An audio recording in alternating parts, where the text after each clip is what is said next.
Alors bonjour à tous et à toutes. Je voulais remercier Dr Aziza de m'avoir invité ce soir pour ce Melavé Malka, dont le sujet sera le suivant, c'est la relation parent-enfant, la relation, la communication, d'être capable de discuter avec ses enfants et le caractère relationnel qui existe entre les parents et les enfants. Alors, en fait, la problématique de l'éducation de nos enfants, elle démarre depuis très très longtemps déjà. Puisque dans la parashat Bereshit, vous allez voir que dans la parashat Bereshit, il est marqué la chose suivante: Vatere Aisha Kitov Aetz Lema'achal Vechit Avahu La'inaim Venechmad Aetz Le'askil. La Torah nous dit que le Etz Hadaat Tovara, ce fameux arbre qui était le Etz Hadaat, l'arbre de la connaissance du bien et du mal, et bien la femme qui était Chava, elle a vu cet arbre, et donc qu'est-ce qu'elle dit? Vatere Aisha, elle a vu qu'il était Tov, qu'il était bon. Aetz Lema'achal, pour le manger. Ta'avahu La'inaim, il était plaisant à voir. Nechmad Aetz, il était agréable, l'arbre Le'askil, pour devenir intelligente. Vatikar Mipirio, Vatochal. Elle a pris, dit la Torah, cet arbre, ce fruit-là, et elle a consommé ce fruit. Vatiten Gam Leisha, elle a aussi donné ce fruit à son mari. Aïma avec elle, Vayochal, et il a mangé. Et Rashi explique pourquoi il a mangé de cet arbre, pourquoi il a accepté de manger, et pourquoi elle a proposé à son mari de manger du Etz Hadaat Tovara. Alors la Torah, Rashi nous explique la chose suivante.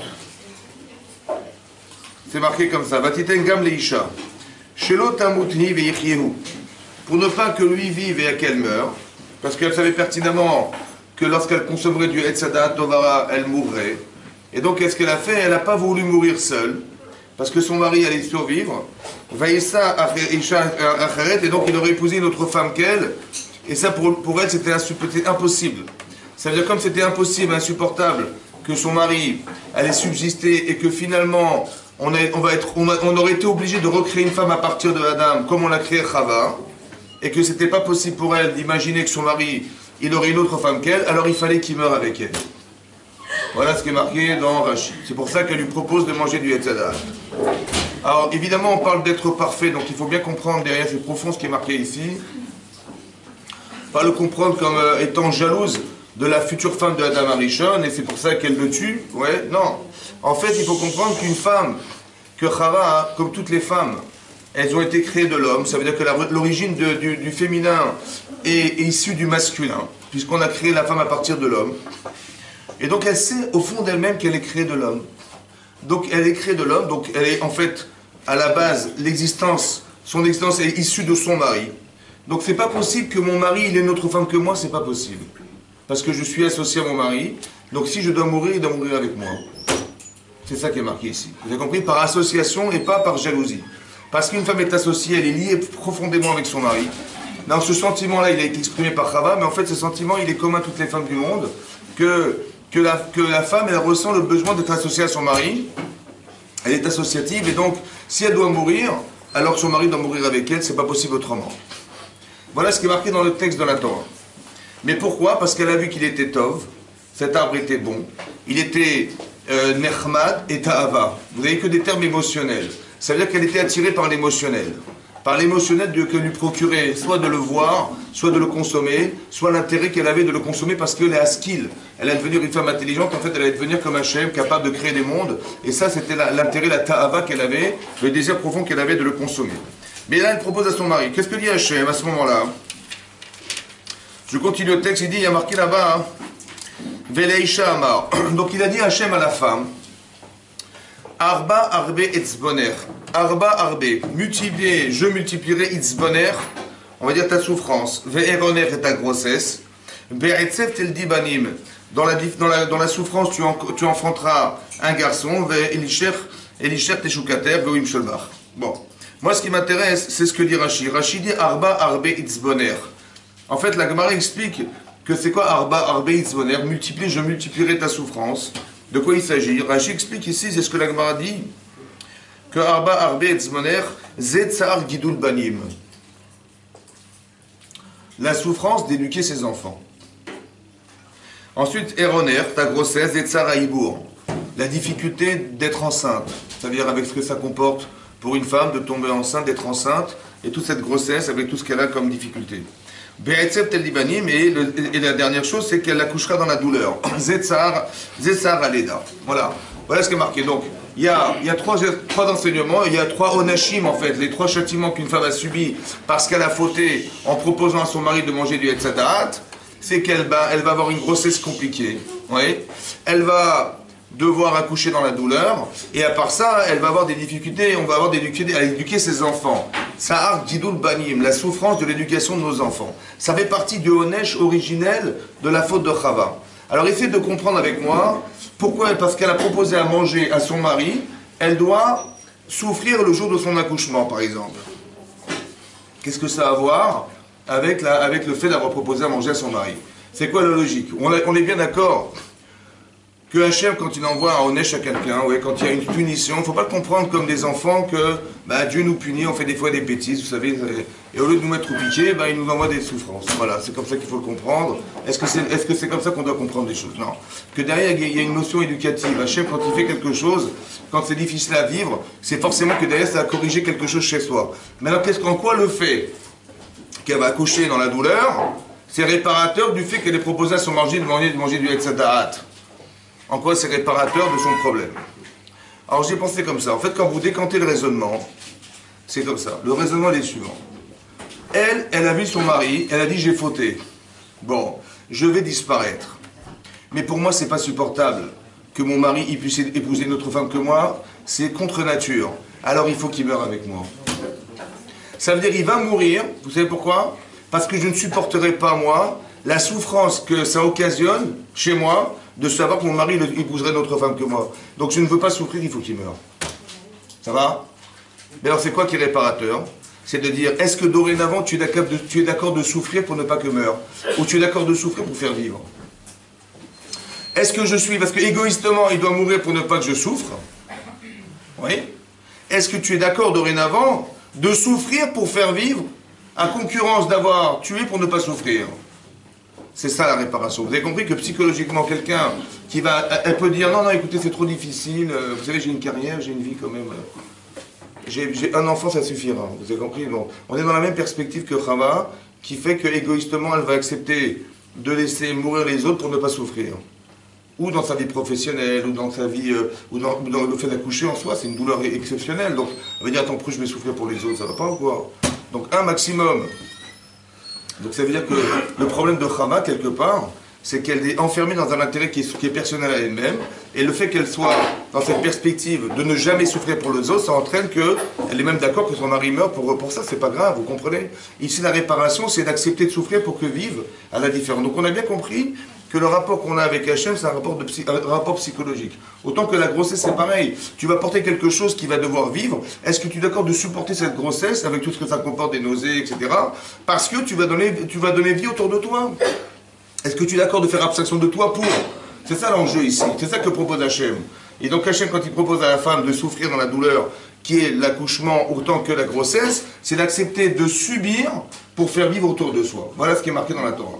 Donc il faut aussi le comprendre dans ce sens-là, que Tsar Gidul Banim, la difficulté qu'on a d'éduquer ses enfants, ça peut s'entendre de la manière suivante. Ça veut dire que je vais m'investir. Ça veut dire que je vais m'investir, ça veut dire que les enfants, je ne suis pas une enfant, je ne suis pas un enfant, mais mes enfants, des fois ils font des bêtises, il faut tout leur expliquer, il faut tout répéter, il faut tout leur dire, et puis bon, c'est des choses qui sont déjà acquises chez nous, qu'est-ce que je vais me casser la tête à expliquer à mes enfants ce que je savais déjà? Oui? Ou bien ils vont faire ils vont casser des verres, ils vont monter sur la table, je vais m'arracher les cheveux, voilà, parce qu'à chaque fois ils font des bêtises et tout, faut tout leur expliquer, et c'est des fois fatigant. Est-ce que tu as la patience? Est-ce que tu as la patience de faire abstraction de toi pour le Tsar Gidul Banim dans le sens où réparateur de je sais que je vais perdre à avoir des enfants parce que je vais perdre du temps, je vais perdre de la patience, je vais perdre de l'argent, je vais perdre. Qu'est-ce qu'on gagne? Qu'est-ce qu'on gagne à avoir des enfants? Qu'est-ce qu'on gagne à avoir des enfants? Qu'est-ce qu'on gagne? On gagne rien. On perd au contraire. On perd du temps, on perd de l'argent, on perd de l'espace, on perd ses vacances. Oui, parce que quand on n'a pas d'enfants, on va où on veut, mais quand on a des enfants, il faut acheter une voiture comme ça, il faut prévoir une maison comme ça, ça nous coûte. D'accord? Donc on va se priver pour. L'idée du tsar, c'est d'expliquer. Mais pour qui tu vis? Tu vis pour toi ou tu vis pour faire vivre? Donc la difficulté de vivre, de faire vivre autour de soi ou d'éduquer, c'est ça. Ça, c'est une explication. Une autre explication, peut-être, c'est d'expliquer que le tsar Gidul Banim, la difficulté d'éduquer ses enfants, c'est peut-être qu'on transmet ce qu'on a et ce qu'on est. Donc moi, je ne suis pas forcément capable de le faire chez moi, parce que ce travail d'introspection, de remise en question, de corriger mes problèmes, ça va? Je ne serais pas forcément capable, parce que moi j'ai mon amour-propre, vous savez, j'ai du mal à me regarder. Mais par contre, quand je le vois chez les autres, ça m'intéresse, parce que je vois que l'enfant est en souffrance. Mais il est en souffrance de ce que j'ai transmis. Alors peut-être que j'ai la solution à son problème. D'aller la chercher chez moi, j'ai pas le courage. Mais d'aller le voir chez les autres, j'ai de l'empathie vis-à-vis de mes enfants. En vérité, le tsar Gidul Banim, c'est autrement dit que je vais transmettre l'héritage de ce que je suis. Et ce que je suis, c'est dans le bien et dans le mal. Et ce que je suis dans le bien, je connais. Dans le mal, je connais. Et je vais retrouver ces mêmes problématiques chez mon enfant. Et je vais souffrir parce que quelque part ça va me déranger dans ma vie. Mais ce qui me dérange en fait, c'est ce que je suis et qui dérange. Alors peut-être que si je suis capable de le corriger chez lui, indirectement, je vais élever mon enfant, et je vais m'élever en corrigeant mon enfant. Parce que son problème est le mien, tout à coup devient le mien. Et cette capacité que j'ai d'observer la problématique que je trouve chez lui, ou je trouve chez elle, et bien tout à coup je m'intéresse à essayer de corriger ce que je trouve chez la personne. Et je mets de la volonté et de l'intérêt. Et en vérité, comme si qu'il y avait une thérapie d'éduquer ses enfants qui me permettait aussi à moi de m'éduquer quelque part. Que quand on est des exemples dans sa famille, et bien tout à coup on devient des exemples, on se sent obligé d'être. Parce que si je ne suis pas la personne, qu'est-ce qu'ils vont dire de mes enfants? Et par peur que mes enfants ne soient pas, à cause de moi, parce que je ne sais pas la bonne image, je ne sais pas le vrai concept, alors je vais être obligé d'être parfait. Oui, il y a comme une forme de perfection de soi qui rend obligatoire le fait de faire un travail personnel, de comprendre, ou d'être. Parce que sinon, mes enfants, qu'est-ce qu'ils vont devenir? Vous comprenez? Comme si que le filtre de ma vie, c'était ma famille. Comme si que le filtre de mon existence, c'est l'éducation qui m'impose et qui va faire que mes enfants, ils vont changer. C'est peut-être ça depuis l'origine de la création, depuis l'origine de la faute, quelque part. C'est ça que ça va entraîner, depuis le départ. C'est-à-dire que le fait d'avoir un tsar Gidul Banim, d'être en souffrance dans l'éducation de ses enfants, c'est un programme organisé par Hachem. Que l'inadaptation à la situation va faire que je vais devoir trouver l'intelligence, les mots, devoir comprendre mon enfant, devoir comprendre les autres, pour exactement m'adapter à la situation, non pas de réfléchir comme un adulte, mais des fois peut-être réfléchir comme un enfant. Et d'adapter mes choix en fonction de la capacité qu'a l'enfant d'observer ou de supporter ce que je vais lui dire. Est-ce que je vais être capable de faire ça? Voilà. Et ça fait partie du tsar Gidul Banim, il ne faut pas le regarder comme une souffrance, c'est-à-dire comme une punition à un châtiment, mais de toujours comprendre que la difficulté qui m'est proposée est tout le temps là, les tova. Ça veut dire que je vais grandir par cette difficulté. Qu'une femme, quand elle va coucher dans la douleur, elle va être d'accord de faire vivre au détriment de sa souffrance. C'est-à-dire que c'est réparateur, vous comprenez? C'est ça la tova. Une femme, elle va souffrir à l'accouchement, mais en vérité, elle le sait qu'elle va souffrir, mais elle s'engage. Parce que l'enfant doit vivre, parce que les autres doivent vivre, je suis d'accord d'accepter de souffrir pour que vivent. À la différence qu'elle a tué pour ne pas souffrir. Vous comprenez? C'est ça que je vais vous expliquer. Donc, c'est vrai que c'est dur, mais il faut comprendre le tov dans la souffrance. Ce qui est bon dans la souffrance, c'est-à-dire que ce qu'Hachem attendait de la personne, c'est qu'elle fasse un choix. Et ce choix-là, il est délibérément axé sur le fait de est-ce que tu vas lâcher ton égoïsme ou tu vas exister pour les autres? Voilà. C'est un petit peu ça l'idée. Donc, le tsar Gidul Banim, il faut le comprendre dans ce sens-là. C'est-à-dire dans quelque chose qui va nous permettre d'accéder à une forme d'élévation personnelle, parce que ma conception de ma vie, elle va changer dorénavant. Voilà, c'est ça le tsar Gidul Banim. Ça, c'était l'introduction pour vous expliquer d'où est l'origine de la problématique éducative. C'est de là que ça démarre. C'est ça que dit Rashi. Oui. Comment ça se fait qu'on ne dit pas, on dit que c'est la faute, on parle de Adam, et non pas du fait de Chava. Dans le texte, ça a l'air d'être, vous voyez, le tsar Gidul Banim, il est rapporté chez Chava. C'est ça que je vous explique. Donc, finalement, Adam Rishon est complètement innocent. Attendez, j'ai pas fini. Alors je continue. Là, je vais parler de Adam. C'est marqué ensuite la chose suivante. C'est pas ça. Ou l'Adam Amar. Qu'est-ce qu'il a dit à l'homme? Oui. Elle a dit à l'homme, Kishamata lekol ishtecha. Parce que tu as écouté la voix de ta femme. Parce que tu as écouté la voix de ta femme, ça veut dire que tu as écouté ce qu'elle t'a proposé. Elle t'a proposé de consommer le tzadarat, oui. Vatochal et que tu as mangé. Minaet sacher sivitira lomar. Quelque chose que je t'avais ordonné en te disant, l'otocham ne mange pas de lui, ne mange pas de ce fruit. Arura adama ba'avorecha sera maudite la terre à cause de toi. Berit savot tochalna, dans la difficulté tu la consommeras. Kol yemechaïcha tous les jours de ta vie. Donc pourquoi finalement il va avoir la difficulté de pouvoir consommer les produits de la terre? Pourquoi? Parce qu'il a écouté la voix de sa femme. Mais c'est pas parce qu'il a écouté la voix de sa femme, c'est parce qu'il a pas suivi l'ordre qu'Hachem lui avait dit de ne pas le consommer. Dans le texte c'est marqué, tu as écouté la voix de ta femme, oui, et tu as consommé quelque chose que je t'avais ordonné de ne pas manger. C'est pour ça que la terre se maudite. Pourquoi il a parlé d'écouter la voix de sa femme? On a l'impression que c'est à cause d'elle, quoi. Comme vous lisez le texte, il dit à cause de ta femme, voilà ce qui t'est arrivé à cause de ta femme. Non, c'est parce qu'il a consommé ce qu'on lui avait interdit de manger. C'est pour ça que la terre sera maudite et qu'il aura du mal à la labourer et à la consommer. Voilà. Pourquoi? Qu'est-ce que ça va de sa femme? Parce que tu as écouté la voix de ta femme. Là, il fallait dire parce que assume ce que tu fais. Voilà, ta femme t'a proposé, ok, mais la faute, elle n'est pas répertoriée chez ta femme, elle est répertoriée chez toi qui n'a pas assumé.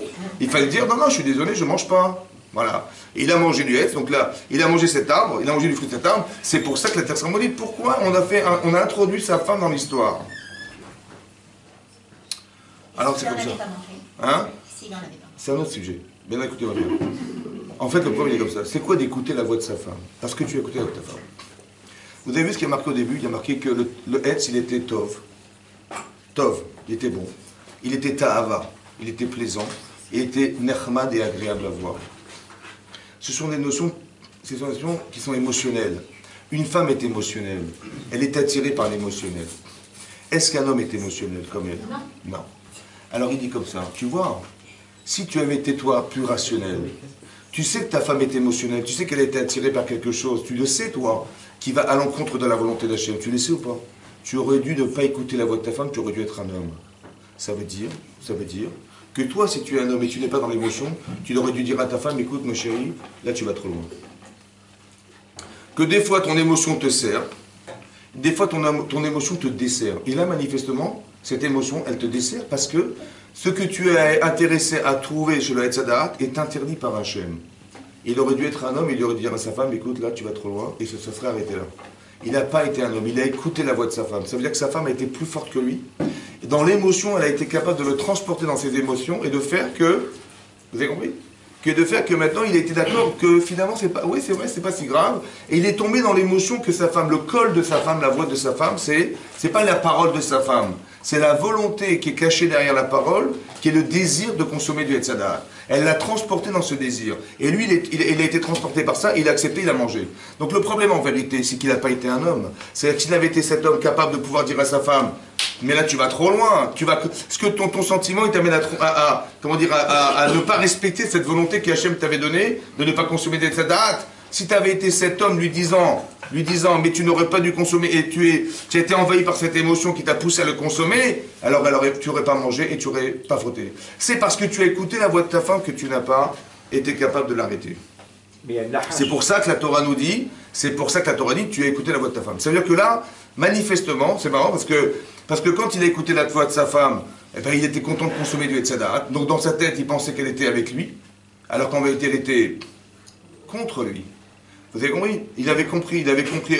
Quand il a été absorbé par ce désir, il dit, ben ouais, ça me fait plaisir, bien sûr, elle a raison, il va consommer du Hetzadat. Lui, il pensait qu'elle était avec lui, mais en fait, il s'avère qu'elle était contre lui. Et vous verrez dans l'histoire que, des fois, c'est l'inverse qui va se passer. Qu'il faut écouter sa femme parce que ça va dans le sens de ce qu'il n'a pas su sentir. Alors, il a peut-être pensé que c'était contre soi. Par exemple, quand Sarah va dire à son mari Abraham, il va dire à son mari, Garesh et Ta'ama Azot. Sépare-toi de cette servante qui est Agar et son enfant. Et Abraham ne va pas comprendre ce qu'elle va dire. Il va trouver ça désastreux parce que comment elle ose parler de mon enfant de la sorte, ouais, Ishmael de la sorte. Et Hachem il va dire, écoute la voix de ta femme, Shmar Bekola. Là il a dit, tu as écouté la voix de ta femme, tu as eu tort. Et là-bas il va dire, écoute la voix de ta femme. C'est exactement l'inverse. Les mêmes mots pour dire l'inverse. Que là, il a eu tort de l'écouter, et là, il aurait dû avoir raison de l'écouter. Pourquoi? Parce que les émotions qu'elle a ressenties, elle, c'est qu'est-ce qu'elle a vu en fait? Elle a vu Ishmael mal tourner. Elle a dit, mais mon enfant, Yitzhak, il va mal tourner à cause de lui, c'est pas possible. Ce qu'elle avait vu, Abraham ne l'avait pas vu. Mais elle était sûre qu'il avait vu. Ça va. Elle était sûre qu'il avait vu. Donc elle lui dit, écoute, je te propose la solution directement en disant, il faut se séparer de cette femme. Le problème, c'est qu'elle a été directement à la solution sans proposer la problématique. Elle n'a pas dit à son mari, tu as vu comment elle a mal tourné Quand il tourne mal, Ishmaël, je dis non, de quoi tu parles, non, bah regarde, il fait Avodazara, ah ouais, donc qu'est-ce qu'on fait alors? Il m'a dit, mais je sais pas, tu penses bien qu'il faudrait s'en séparer? Bon, mais est-ce qu'on peut se séparer de l'enfant sans se séparer de sa mère? Il m'a dit, bah non, donc alors qu'est-ce qu'on fait? Bah, il va dire, évidemment qu'on va se séparer d'Agar. Vu dans cet angle-là, il aurait accepté ou pas? Évidemment, seulement qu'est-ce qu'elle a fait, elle? Elle a directement proposé la solution sans proposer la problématique. Elle a ressenti quelque chose, lui, il va dire, mais il va comprendre.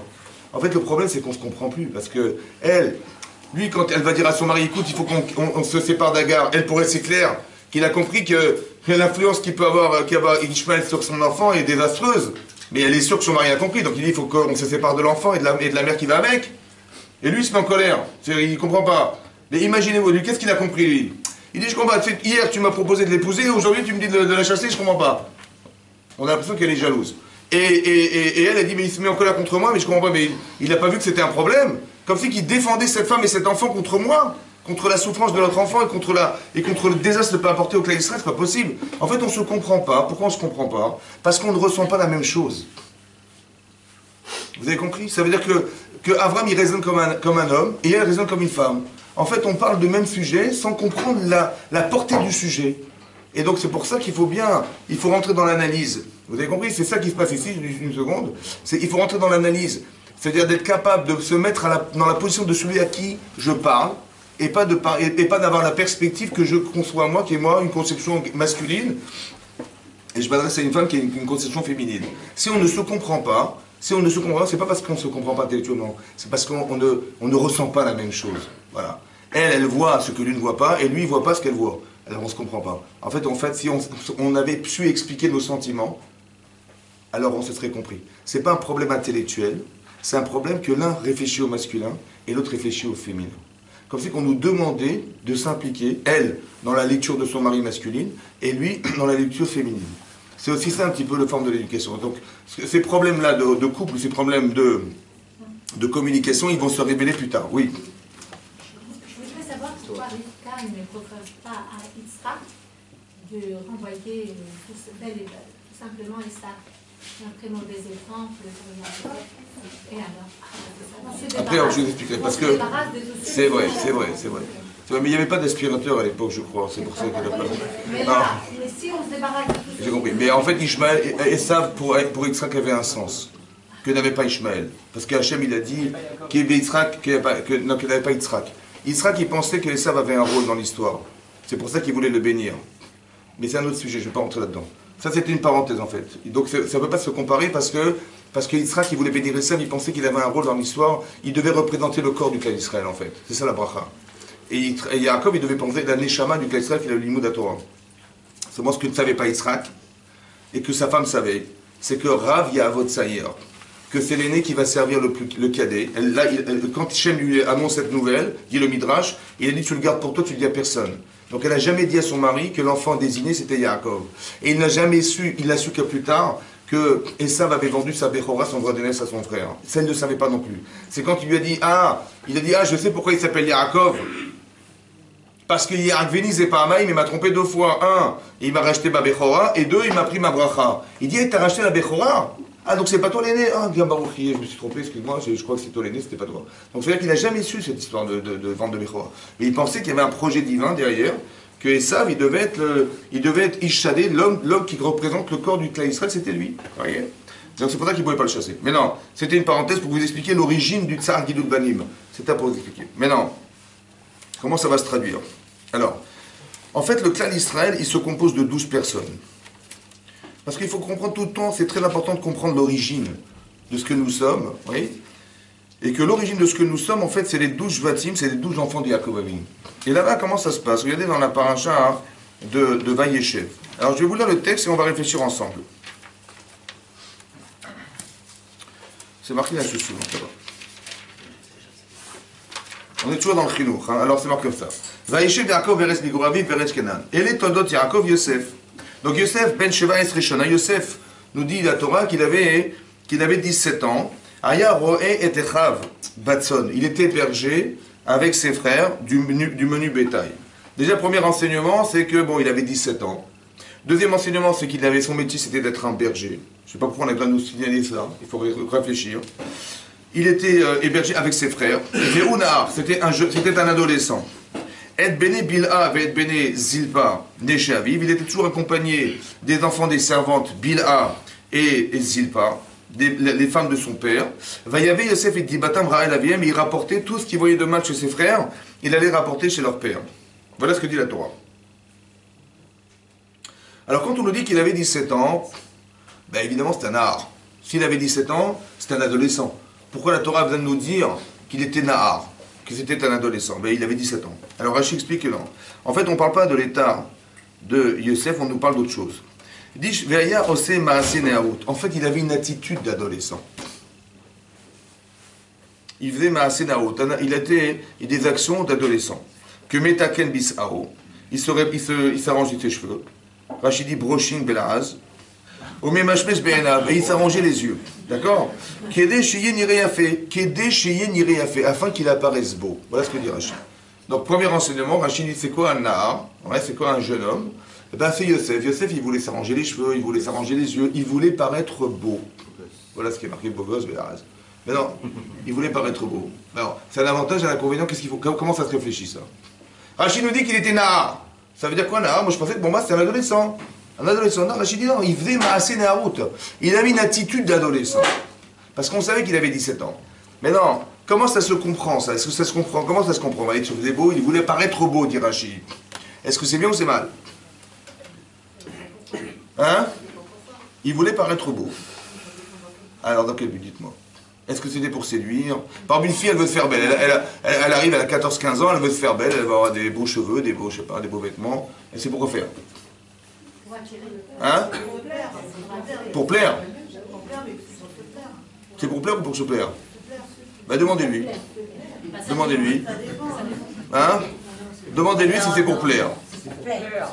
Ou c'est pour plaire? Ou pour se sentir belle? Ou pour plaire? Ben, une fille en général, ben, je sais pas, une fille qui a 15 ans, qui est au Igoud. Est-ce qu'elle veut absolument plaire aux garçons? Je sais pas, vous croyez ça une seconde? Hein? Non, je pense que ça fait partie de l'équilibre d'une fille ou d'un garçon de vouloir paraître beau. C'est vrai ou pas? Ok. Ça fait partie d'une étape en fait de l'adolescence. Un enfant, il veut paraître beau. Il veut qu'on dise qu'il est beau. Pourquoi c'est important?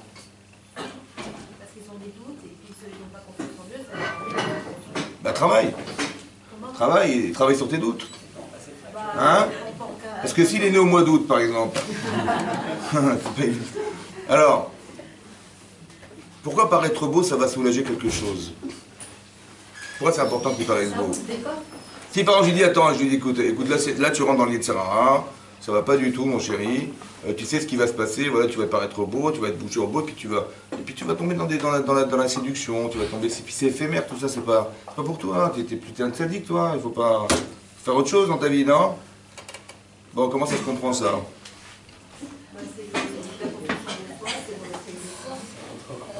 D'être beau, d'être belle ou d'être beau, oui. Excusez-moi, mais quand on décrit l'épître de Jacob dans la parashat Miketz, il me semble que la Torah fait l'éloge de la beauté de 12 des femmes, ouais. Et on a l'impression que c'est quelque chose quand même Ouais. une sorte de Kiddush Hashem. Alors ça, comment ça se comprend ça? Là on est dans l'adolescence. Là il était nard, il avait 17 ans, il s'arrangeait les cheveux, il s'arrangeait ses yeux, il voulait paraître beau, dit la Torah. Pourquoi c'est très important qu'il devait paraître beau? Vous savez ou pas? Hein? Bah, il était beau de toute façon, il était beau, je veux dire, il était déjà beau, j'imagine très beau. Donc bon, bah, il a rangé cette beauté, quoi. Voilà. Il avait envie d'entretenir cette beauté physique. Pourquoi c'est très important d'entretenir cette relation physique? Hein? Non mais là il ne cherchait pas de travail. Hein. C'est quoi? C'est quoi? Ça veut dire quoi la beauté physique? Alors peut-être l'idée c'est comme ça, écoutez bien. En réalité il y a deux styles de beauté. Il y a une beauté spirituelle et une beauté physique. Quand vous voyez des gens faire des mitzvot, vous dites franchement que c'est beau à voir. Hein? Il y a des gens, je sais pas, Abraham Avinu, il invite des gens dans le désert, il se décarcasse lui et sa femme pour arriver à faire manger à des gens. Quand vous voyez ça, il dit purée, mais quel courage. C'est beau à voir. C'est beau à voir. Il n'y a rien de beau là-dedans. C'est spirituellement beau. Ça veut dire quoi? Ça veut dire que peut-être que pour comprendre la beauté spirituelle, il faut la comprendre physiquement. Parce que sur quoi vous vous appuyez pour dire que c'est beau? Peut-être qu'au départ, c'est très important que la personne elle se sente belle. Parce que si vous lui dites, mais c'est éphémère, et c'est pas bien, et c'est pas joli, et c'est je sais pas quoi, ça va? Elle va dire, oui, t'as raison papa, t'as raison papa. En fait, bah oui, bah finalement, bon. Et ben, elle ne saura jamais être belle. Autrement belle, vous comprenez? On risque de casser un système intérieur qui est un système évolutif chez un enfant, qui fait partie de l'évolution, des étapes de l'évolution d'un enfant, qu'au départ, ça se passe comme ça. Il faut qu'elle se sente belle, il faut qu'il se sente beau, pour que les gens lui disent tu es belle. Pourquoi? Parce que si tu m'acceptes belle comme je suis, ou que tu m'acceptes beau comme je suis, peut-être ça me permettra d'être beau différemment, un jour. Et de dire, ben, je savais au début il y avait une beauté physique, qu'il peut y avoir une autre beauté dans la vie. Quand on dit de Sarah qu'elle avait 127 ans, et qu'elle était belle à 20 ans comme à 7 ans, on fait l'oraison funèbre d'une femme, on lui dit, vous savez quoi, c'est une grande syndiquette. Mais qu'est-ce qu'elle était belle, franchement, extraordinaire. Sa beauté, sa beauté. Vous avez compris? Ça veut dire qu'il y a une beauté spirituelle aussi. La beauté spirituelle, c'est la beauté de l'enfance. Ça veut dire, quand vous avez un petit bébé dans les bras, hein, vous avez envie de le croquer. C'est vrai? Mais qu'est-ce qui est beau? Il y a des joues comme ça, un petit bidon. Il n'est pas beau, il n'est pas beau. C'est beau? Non, c'est pas beau. Il n'y a rien de beau. Si votre mari était comme ça, c'est une grosse tête et un petit bidon, c'est pas beau. Mais non, en fait, c'est pas beau. Vous avez compris? Qu'est-ce qui est beau en fait? On ne comprend pas ce qui est beau. Qu'est-ce qui est beau? Le beau et le bon étaient liés à le beau. Parachète beau. Hein? Avant le fait de la dame. Ah, mais qu'est-ce qui est beau? On va faire qu'est-ce qui est beau? Il n'y a rien de beau. En fait, c'est inexplicable. Mais j'ai une attirance comme si qu'il était beau. Vous avez compris? Je dis, ah, j'ai envie de le croquer, j'ai envie de le manger, j'ai envie de le prendre dans mes bras. Mais comme si qu'il était beau. Mais il n'y a rien de beau. Ça veut dire qu'il y a une pureté intérieure qui est inexplicable qui m'attire vers lui. C'était ça, Sarah. Vous avez compris? Mais cette beauté, elle n'est pas physique. Elle est spirituelle. Donc si j'arrive à le comprendre dans le physique, je peux basculer et le comprendre dans le spirituel. Quand on dit d'Hachem, on dit Avinu Malkenu. Mais Hachem, c'est pas mon père. Moi, je connais mon père, c'est pas lui, hein, c'est pas Hachem. Hein? Comment? Il y a un tiers de notre créateur, c'est notre père. C'est pas votre père, non. Votre père, je le connais, votre papa, c'est pas lui. Donc votre papa, c'est pas lui. Donc c'est quoi Avinu? Le roi, je le connais, c'est pas lui le roi, c'est David Ameller, c'est pas Hachem le roi. Non, il y a une notion de père chez Hachem. Il y a une notion de malchout chez Hachem.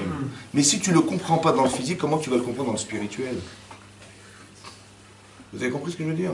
C'est-à-dire que tu t'appuies sur ce que tu sais physiquement pour basculer dans le spirituel. Hachem, il est Melech HaOlam, il faut que vous alliez visiter je sais pas moi, le château de Versailles pour ce qu'on fait comme kavod à un roi. Pourquoi faire? Ben, si déjà Louis XIV, on lui a fait un palais pareil avec les galeries, machin, je dis Hachem, qu'est-ce qu'on va lui faire alors? Vous avez compris? Cette dimension-là, elle permet de construire une relation avec Hachem de façon à ce que je m'appuie sur ce que je connais physiquement pour basculer sur du spirituel.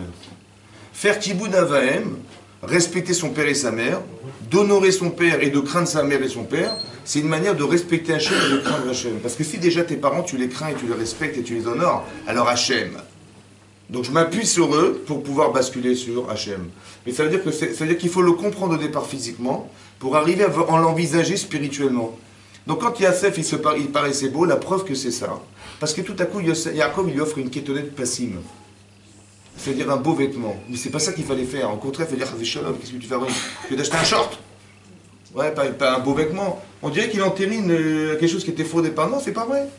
Vous avez compris, c'est pas vrai. Ça veut dire qu'il faut comprendre derrière l'intérêt d'être belle ou d'être beau. C'est pas pour ni crâner, ni je sais pas quoi. C'est parce qu'on a besoin de se rassurer.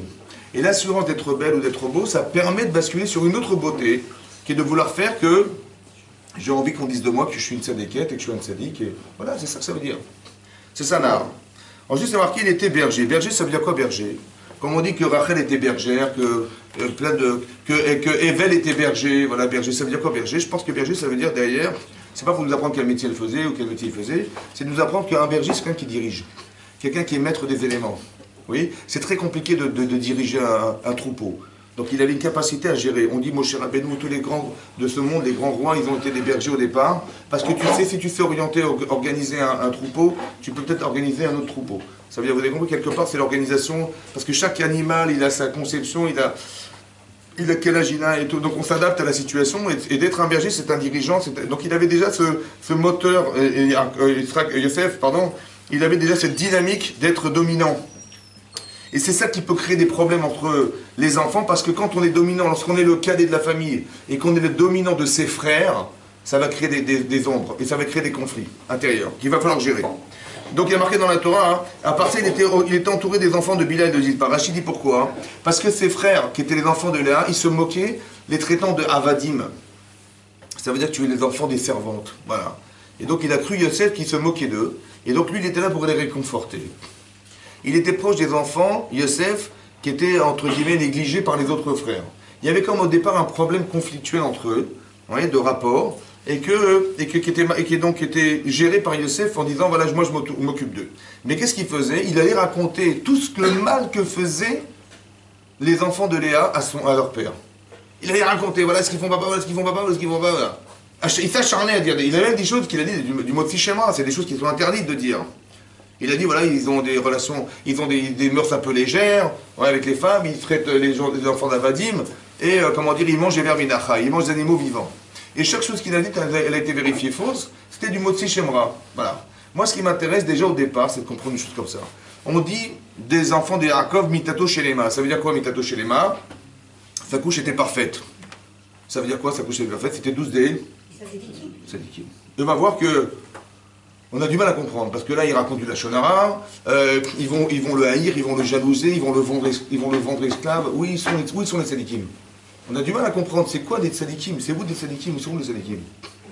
Dimitato shelema. Mitato shelema, ça veut dire, il avait une couche parfaite, extraordinaire, parfaite, donc on aurait imaginé, ils sont tous à la yeshiva. On voit qu'il y a des conflits entre eux, c'est incroyable. La haine, la jalousie de la Torah, ils ont essayé de le vendre, ils ont essayé de l'assassiner, ils ont dit bon, on va pas le tuer, mais on va... Mais où est-ce qu'ils sont les tzadikim? On a du mal à comprendre, c'est quoi des tzadikim? Vous avez compris? Donc comment ça se traduit? Maintenant, comment ça se fait que Yosef, à votre avis, il a fait du Lachonara? Il a fait carrément du Motzi Shemra. Comment ça s'explique, ça? Dans l'éducation de nos enfants. Nous, on veut que nos enfants soient des tzadikim. Donc on va prendre pour repère les enfants de Yaakov Avinu. C'est vrai? Oui, non? Mais Yosef, il fait du Lachonara, du Motzi Shemra sur ses frères. Tout le mal qu'il voyait, il a raconté à papa. C'est normal? Hein? C'est normal? Mais c'est assourd. Mais c'est assourd. Motzi Shemra. Dit Batam Raël et Hachem, qu'est-ce qu'il a fait Hachem? Il a montré, tu vois, tu dis des choses fausses, parce que quand ils ont prétexté qu'il était mort, Yosef, qu'est-ce qu'ils ont fait? Ils ont pris un bélier, ouais, ils ont fait la shrita devant lui, de ses yeux, il a vu qu'il s'était trompé. Et après, ils ont aspergé sa tunique. Qu'avec la femme de Potiphar, ben, il a dit, ah bah tiens, tu les soupçonnes d'avoir des relations un peu légères avec les femmes, et ben il y a une femme qui va te courir derrière, voilà. Et que quand il va dire, il va les traiter d'avadim, voilà, ils ont dit avadim, il va devenir un esclave. Pourquoi Hachem il fait un truc pareil? C'est quoi l'idée derrière? C'est quoi l'idée éducative de vivre ce qu'on a fait subir aux autres? Parce que comme ça, quand je dis du mal, en fait, est-ce que je mesure ce que je dis? Non. Sinon je l'aurais jamais dit. Est-ce que je mesure qu'est-ce que ça veut dire être un évêque, être un esclave pour les autres? Non. Alors je dis, t'as vu comment il traite notre frère d'esclave et que c'est pas normal? Mais est-ce que tu mesures ce que tu... Non, j'arrive pas à le mesurer. Alors Hachem, il nous le fait vivre des fois. Parce que la véritable conscience, elle passe par le vécu. C'est pas une punition d'Hachem, c'est que tu vas devenir un évêque, et là tu vas te rendre compte de ce que tu es, un évêque, et tu vas te rendre compte de ce que tu as pensé que tes frères avaient dit de tes autres frères. Quand il va dire, il a des mœurs légères, ouais, tu te rends compte de ce que tu dis, alors tu vas le vivre pour te rendre compte de la difficulté de croire que c'est facile de se débarrasser d'une femme qui nous court derrière. Pourquoi faire? Pour que tu te rendes compte de ce que tu as dit. Donc c'est correcteur. Vous avez compris? Il ne faut pas le prendre dans le cas comme quelque chose qui est un honèche. Il dit, ah, t'as fait ça, tu vois ce que je vais te faire. Non, c'est pas comme ça que Hachem il fait. C'est simplement de permettre à l'homme d'avoir la conscience et de faire teshuva sincèrement. Parce que lorsqu'il va le vivre, il va se rendre compte de la difficulté qu'il a de supporter cette épreuve. Mais c'est ce qu'il a dit de ses frères. Vous comprenez? Donc il dit, ah, j'ai pas mesuré, je me suis pas rendu compte. Et là, il va véritablement faire teshuva, Yosef. C'est une manière pour Hachem de lui permettre d'accéder à la teshuva chez les mains. C'est ça qui fait Hachem. Mida keneged mida. Ce mesure pour mesure permet à l'homme de pouvoir se concentrer sur ses problèmes personnels. Donc il va les vivre. Moi, ce qui m'intéresse, c'est de comprendre ça. Alors je pense comme ça, écoutez-moi bien. Vous voulez que vos enfants soient des tzadikim. Je pense que quand vous allez leur dire voilà ce qu'il faut faire, voilà ce qui est bon de faire, voilà ce qui est bien de faire, ils vont forcément faire du lachonara. C'est obligatoire. Pourquoi? Parce que quand vous leur donnez une vision positive de ce qu'ils doivent vivre, et qu'en face de eux, ils vont voir des enfants qui vont mal agir, ça va les choquer. Et la réaction qu'ils ont, elle est saine. Parce qu'ils vont dire, papa, mais regardez ce qu'ils font, c'est vrai. Quand vous voyez un enfant, il voit un juif sans kippa, il dit, bah c'est un goy. Oui. C'est incroyable, hein. Il dit ouais, tiens, mais je crois qu'il était goy. Mais non, il est juif, mais il n'a pas de kippa. Pour lui, c'est pas possible qu'un juif n'ait pas de kippa, c'est pas possible. Donc il vous dit, mais attends, on parle pas comme ça, c'est pas un goy. En fait, c'est logique, parce que pour lui, un juif, il a une kippa. C'est pas péjoratif, vous avez compris? Parce que quand vous apprenez le positif à vos enfants, ils vont forcément être en décalage. Et c'est ça de dire que. Et s'ils ils étaient sans réaction, peut-être que le message que vous leur avez transmis, il n'est pas juste. Parce qu'ils sont sans réaction. Et là où Yosef, tout ce qu'il va trouver chez ses frères, il va le raconter à son père. Pourquoi? Parce qu'il est tellement pur, il est tellement clair dans sa vision des choses. Il sait pertinemment que ça c'est caché et ça l'est pas, qu'il va aller tout de suite, il va avoir un ressenti de décalage, de paradoxe entre le bien et le mal, il va tout de suite raconter. Donc soyez cohérents et dites-vous bien que, quelque part comme si c'était logique que l'enfant il dise du mal. Mais comprenez-le comme quelqu'un qui ne veut pas dire du mal. Il veut simplement être l'expression du bien que vous avez transmis chez lui, et que paradoxalement, il va sentir un malaise de voir qu'autour de lui, c'est pas exactement comme papa a dit ou comme maman a dit. Donc c'est ça. Après, il faut juste corriger en disant, c'est vrai que c'est pas bien, c'est vrai que comme tu veux, c'est pas bien, mais on va mettre une nuance supplémentaire. C'est ça qu'il faut comprendre. Parce que le problème qu'on va avoir, c'est qu'on va créer des tzadikim autour de soi, nos enfants, mais le problème, c'est qu'on risque de créer un fossé entre lui et les autres. Parce que la rue est l'inverse de ce qu'on lui dit. Alors comment ça se gère? Vous allez comprendre le problème. Dans le sens éducatif. On va retrouver ici un problème fondamental parce qu'on veut que nos enfants soient des tzadikim, mais autour d'eux, c'est l'inverse qu'ils vont trouver. Comment ils vont gérer cette situation? Voilà. Et donc la Torah nous dit la chose suivante. Ensuite, c'est marqué, voilà. V'Israël avec Yosef Mikol Banav. La Torah dit que Yaakov Avinu aimait son fils, Yosef, plus que tous ses enfants. Qui baisse des Kouni Moulo parce qu'il était l'enfant de sa sagesse. Alors Rachid explique qu'il a eu d'air divin, ou bien, donc il est attaché à cet enfant, le dernier enfant qu'il a en sa tâche. Ou bien ça veut dire aussi qu'il a vu qu'il était chacham. C'était un enfant intelligent, il a dit, je vais lui apprendre la Torah. Et la Torah qu'il a appris à la yeshiva de Shem Ve'emer, il va lui transmettre, parce que les commentaires expliquent qu'en fait il savait qu'il allait être en exil, il allait se retrouver en exil, Yosef. Et donc il a dit, je vais lui apprendre la Torah de l'exil, celle que j'ai apprise dans la yeshiva de Shem Ve'emer avant d'aller chez Lavan. Que Yaakov a apprise à l'Yeshiva de Shem Ve'emer avant d'aller chez Lavan. Donc il dit, voilà, cet enfant, il a besoin de cette Torah. Mais le problème, c'est qu'il a créé une différence tout à coup, parce qu'il montre une affection particulière pour cet enfant, soit parce qu'il le dit, ou ça se voit, ou parce qu'il va lui enseigner la Torah. Donc il va créer un fossé, sans s'en rendre compte. Et qu'est-ce qui est marqué dans la Torah? Veyeru et Chav ont vu ses frères de Yosef, qui auto, c'est marrant, il n'a pas de nom dans la Torah. Il fallait dire qui Yosef. Ah, Vaviem. Non, Otto, c'est quoi Otto? Lui, il n'a pas de nom. Tu veux dire, il n'a pas de nom dans la Torah. Qui Otto a Vaviem, il connaît plus que ses frères. Mais il se Otto, il noie. Velo Yachlou d'Abero les Shalom. Il ne pouvait plus parler les Shalom avec lui. Ça veut dire quand il voyait, il dit écoute, honnêtement, je ne peux plus te voir. Ça va? Veyiru et Chav. Ils ont vu ses frères. Qui Otto a Vaviem. Alors j'ai deux questions à vous poser. C'est qui a vu? Les frères ont vu. Et Yaakov? Il a vu ou pas? Hein? Il y a marqué Veirou et Israël. Ils ont vu ses frères. S'il avait vu ce que ses enfants avaient vu, est-ce qu'il aurait réagi comme ça? Non. Alors il a vu ou il n'a pas vu? Il a vu ou il n'a pas vu? Dites non, dites non. Il n'a pas vu, Khazak. Il n'a pas vu. Mais non, il n'a pas vu. Maintenant c'est marrant parce qu'on ne voit pas de la même manière. Ça veut dire que ce que Yaakov a vu, il ne s'est pas douté que ses enfants ils pouvaient être dérangés par ce regard. Il a appris la Torah à son fils, il avait une affection particulière avec cet enfant, qui était le fils de Léa, etc. Vous avez compris? Il y a un problème relationnel, qui est le regard qu'ont les enfants sur les parents. Vaïrou et Chav, qui est auto avaviem et Chav. Maintenant, Yosef, il est préféré de son père. Il a des avantages particuliers. Parce que ce qui est bizarre, c'est qu'il fait du lachonara sur ses frères. Et qu'est-ce qu'il dit, papa? Mais il dit rien. L'enfant qui subit ça, qu'est-ce qu'il pense? Papa, il dit rien. Il est d'accord. Mais il est d'accord, donc ça veut dire que... C'est-à-dire qu'est-ce qu'on est nous là-dedans? Hein? C'est grave, hein? Bon. Maintenant, Yosef, il a la particularité d'apprendre la Torah avec son frère. Il a cet amour que son père lui transmet. Qu'est-ce qu'il a fait, Yosef, le pauvre? Il est le fils de Rachel. Qu'est-ce qu'il a fait de grave pour qu'il soit haï par ses frères? Il n'a pas arrivé encore. C'est marrant qu'au lieu de haïr leur père, ils ont haï leur frère. Il fallait dire que papa, mais comment il a osé nous ignorer à ce point? Ils auraient dû sonner le père. Pourquoi ils ont sonné le frère? Hein? Pardon? Il a fait la shonara. Mais il y a marqué dans la Torah, il était ben zekouni moulo. Ils ont vu que son frère, leur père, il préférait cet enfant que eux. C'est ça qui est marqué dans le texte, non? Il y a marqué Veoto aviem mikol echav. Ils ont vu que leur père, il les préférait cet enfant plus que eux. Alors ils l'ont haï. Mais pourquoi ils n'ont pas haï leur père plutôt que d'haïr leur frère? C'est à cause de papa tout ça. Papa il apprend la Torah, papa il aime cet enfant plus que nous, c'est pas normal. Pourquoi ils n'ont pas haï leur père plutôt que d'haïr leur frère? C'est-à-dire que l'enfant, vous avez compris, il y a une autre logique. La logique de l'enfant, c'est pas la même que la nôtre. C'est vraiment... Moi j'aurais pensé qu'il fallait haïr leur père. Quand papa il a osé nous ignorer à ce point. Qui c'est qui est la cause de la différence? Donc ils auraient dû haïr leur père. Et là c'est marqué, ils ont haï.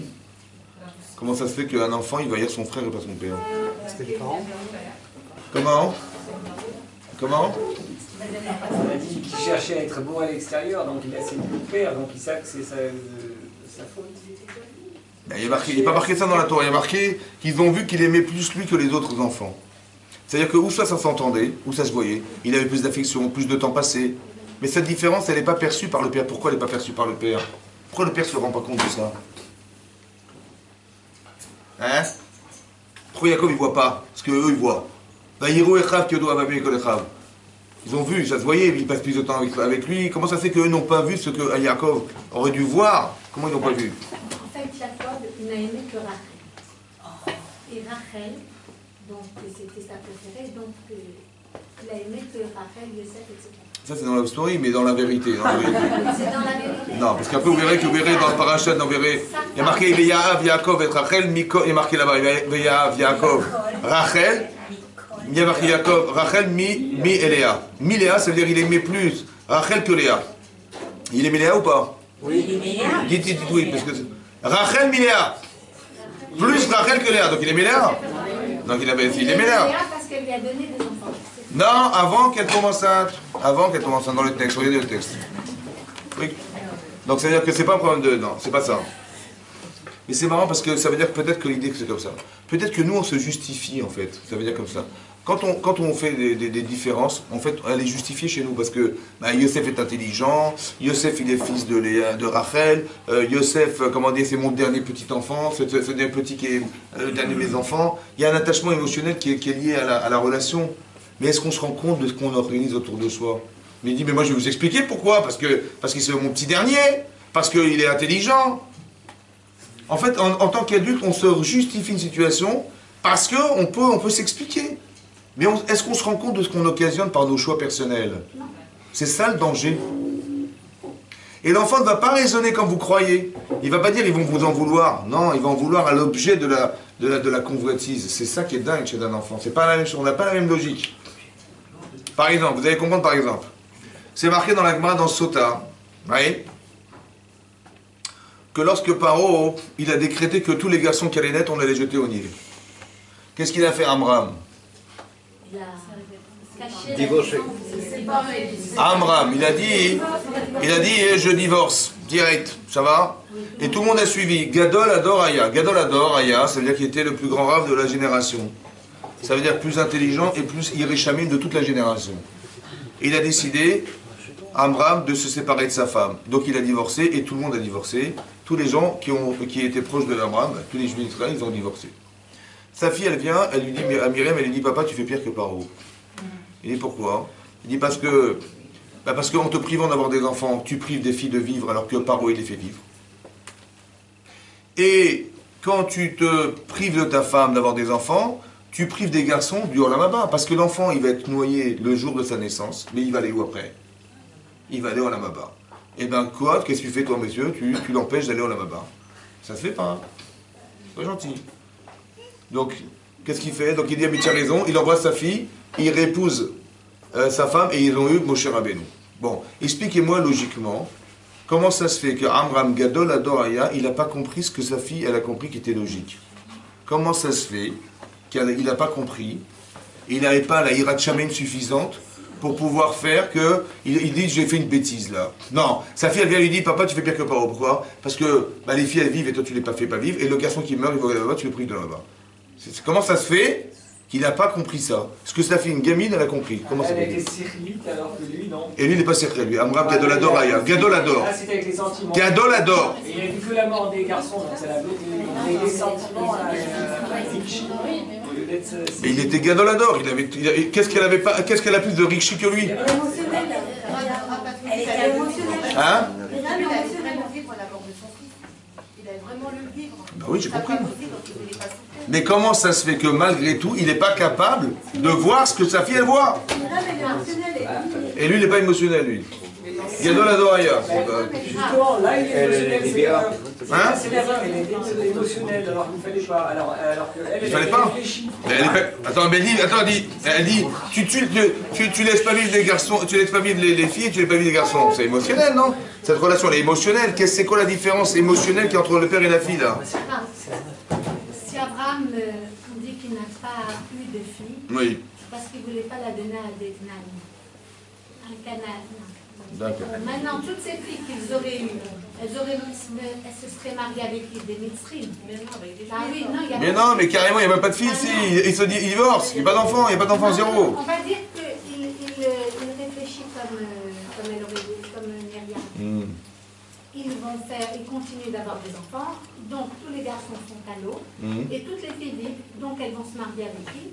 Des Égyptiens. Et donc, Les hommes existants. Ben, C'est pas donc, c'est bien. est-ce que j'ai le droit de faire ça, moi? C'est ça. En fait, il voulait On a quand même les droits de Mais Gadolador, il a été posé avec la lacha qu'il fallait divorcer. Mais sa fille, elle lui dit, mais non, papa, tu fais pire que Paro. Et il dit, t'as raison. Et il remet la lacha en cause et il se remarie avec sa femme.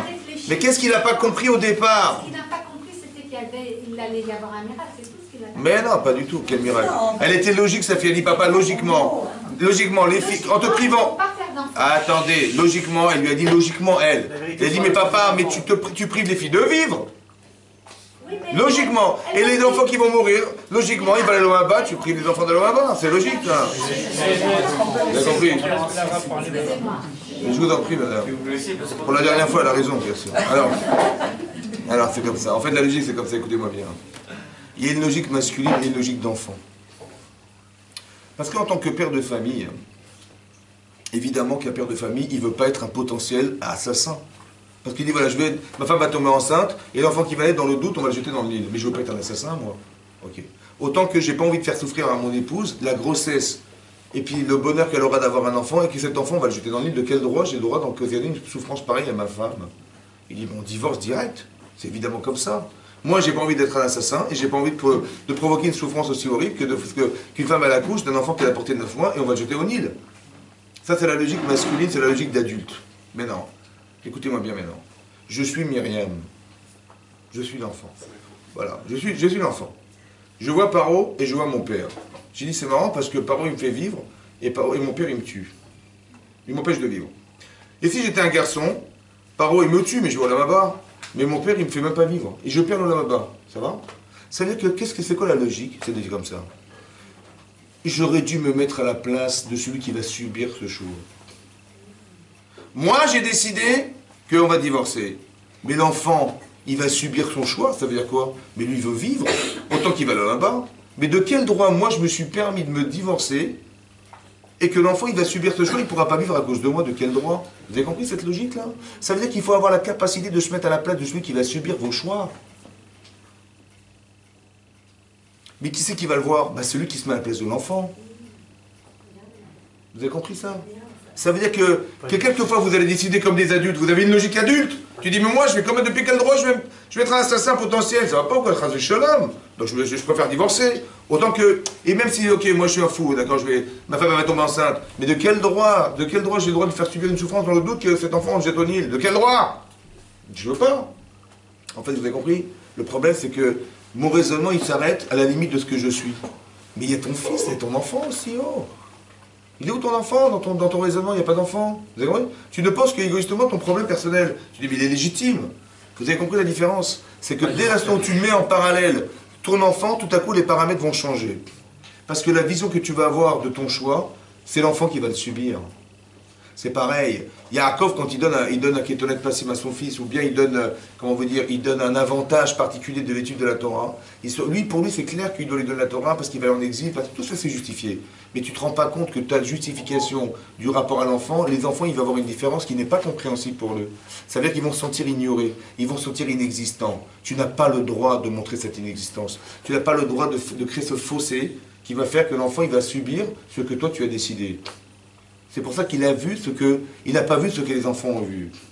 C'est ça qui est marqué. En termes de chilouk, c'est très chachouf ça. Ça veut dire qu'on ne se rend pas compte que quand on fait des choix personnels, ils nous paraissent logiques pour nous personnellement, mais est-ce qu'ils sont logiques pour l'enfant? Est-ce que c'est acceptable ce qu'on a décidé? Alors tu dois tenir compte aussi de l'opinion de ton enfant. Tu ne dois pas être seul à penser, mais tu dois rajouter un paramètre, c'est que l'enfant il va subir tes choix. Alors là tu vas essayer de réfléchir dorénavant, non pas dans ton intérêt personnel, parce qu'évidemment tu n'as pas envie ni de faire souffrir ta femme, ni de souffrir de ce que tu vas vivre, mais de considérer que l'enfant aussi a le droit de vivre. Et ça c'est très important que ça rentre dans la tête des gens, que ce choix-là, quand la Torah dit en Shabbat Dafyoud, qu'il a eu tort d'être méchané ben abanim, ça veut dire qu'il n'a pas considéré, ou il n'a pas verbalement expliqué son choix à ses enfants. Ça peut des fois être logique pour nous, et s'il n'a pas compris, ben c'est pas grave, c'est son problème. Il y a des gens, des parents qui vont dire, mais s'il est bête, il ne comprend pas, moi je sais pourquoi je l'ai fait, je n'ai pas besoin de lui expliquer, d'accord, comprendre, mais c'est pas grave.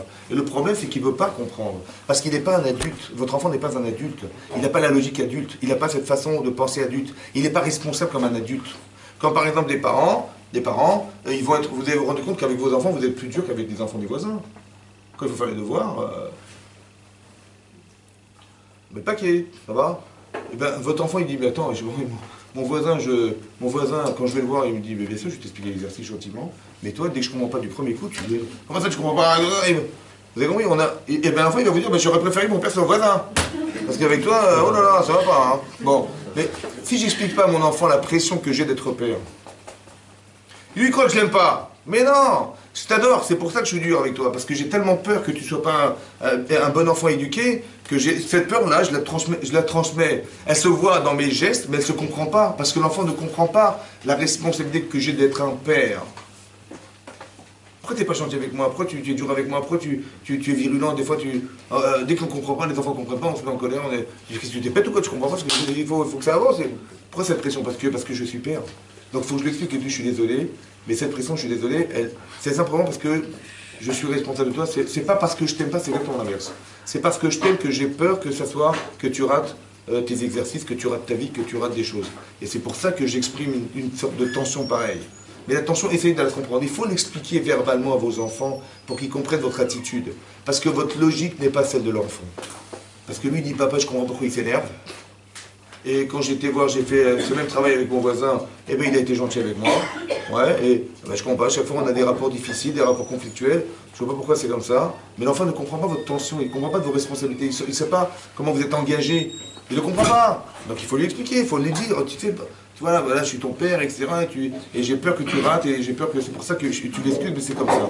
Il faut être capable des fois de se justifier pour expliquer à l'enfant la différence de comportement que vous pouvez avoir, sans que lui il puisse le traduire négativement et de croire que son père ou sa mère c'est la pire des pères et la pire des mères.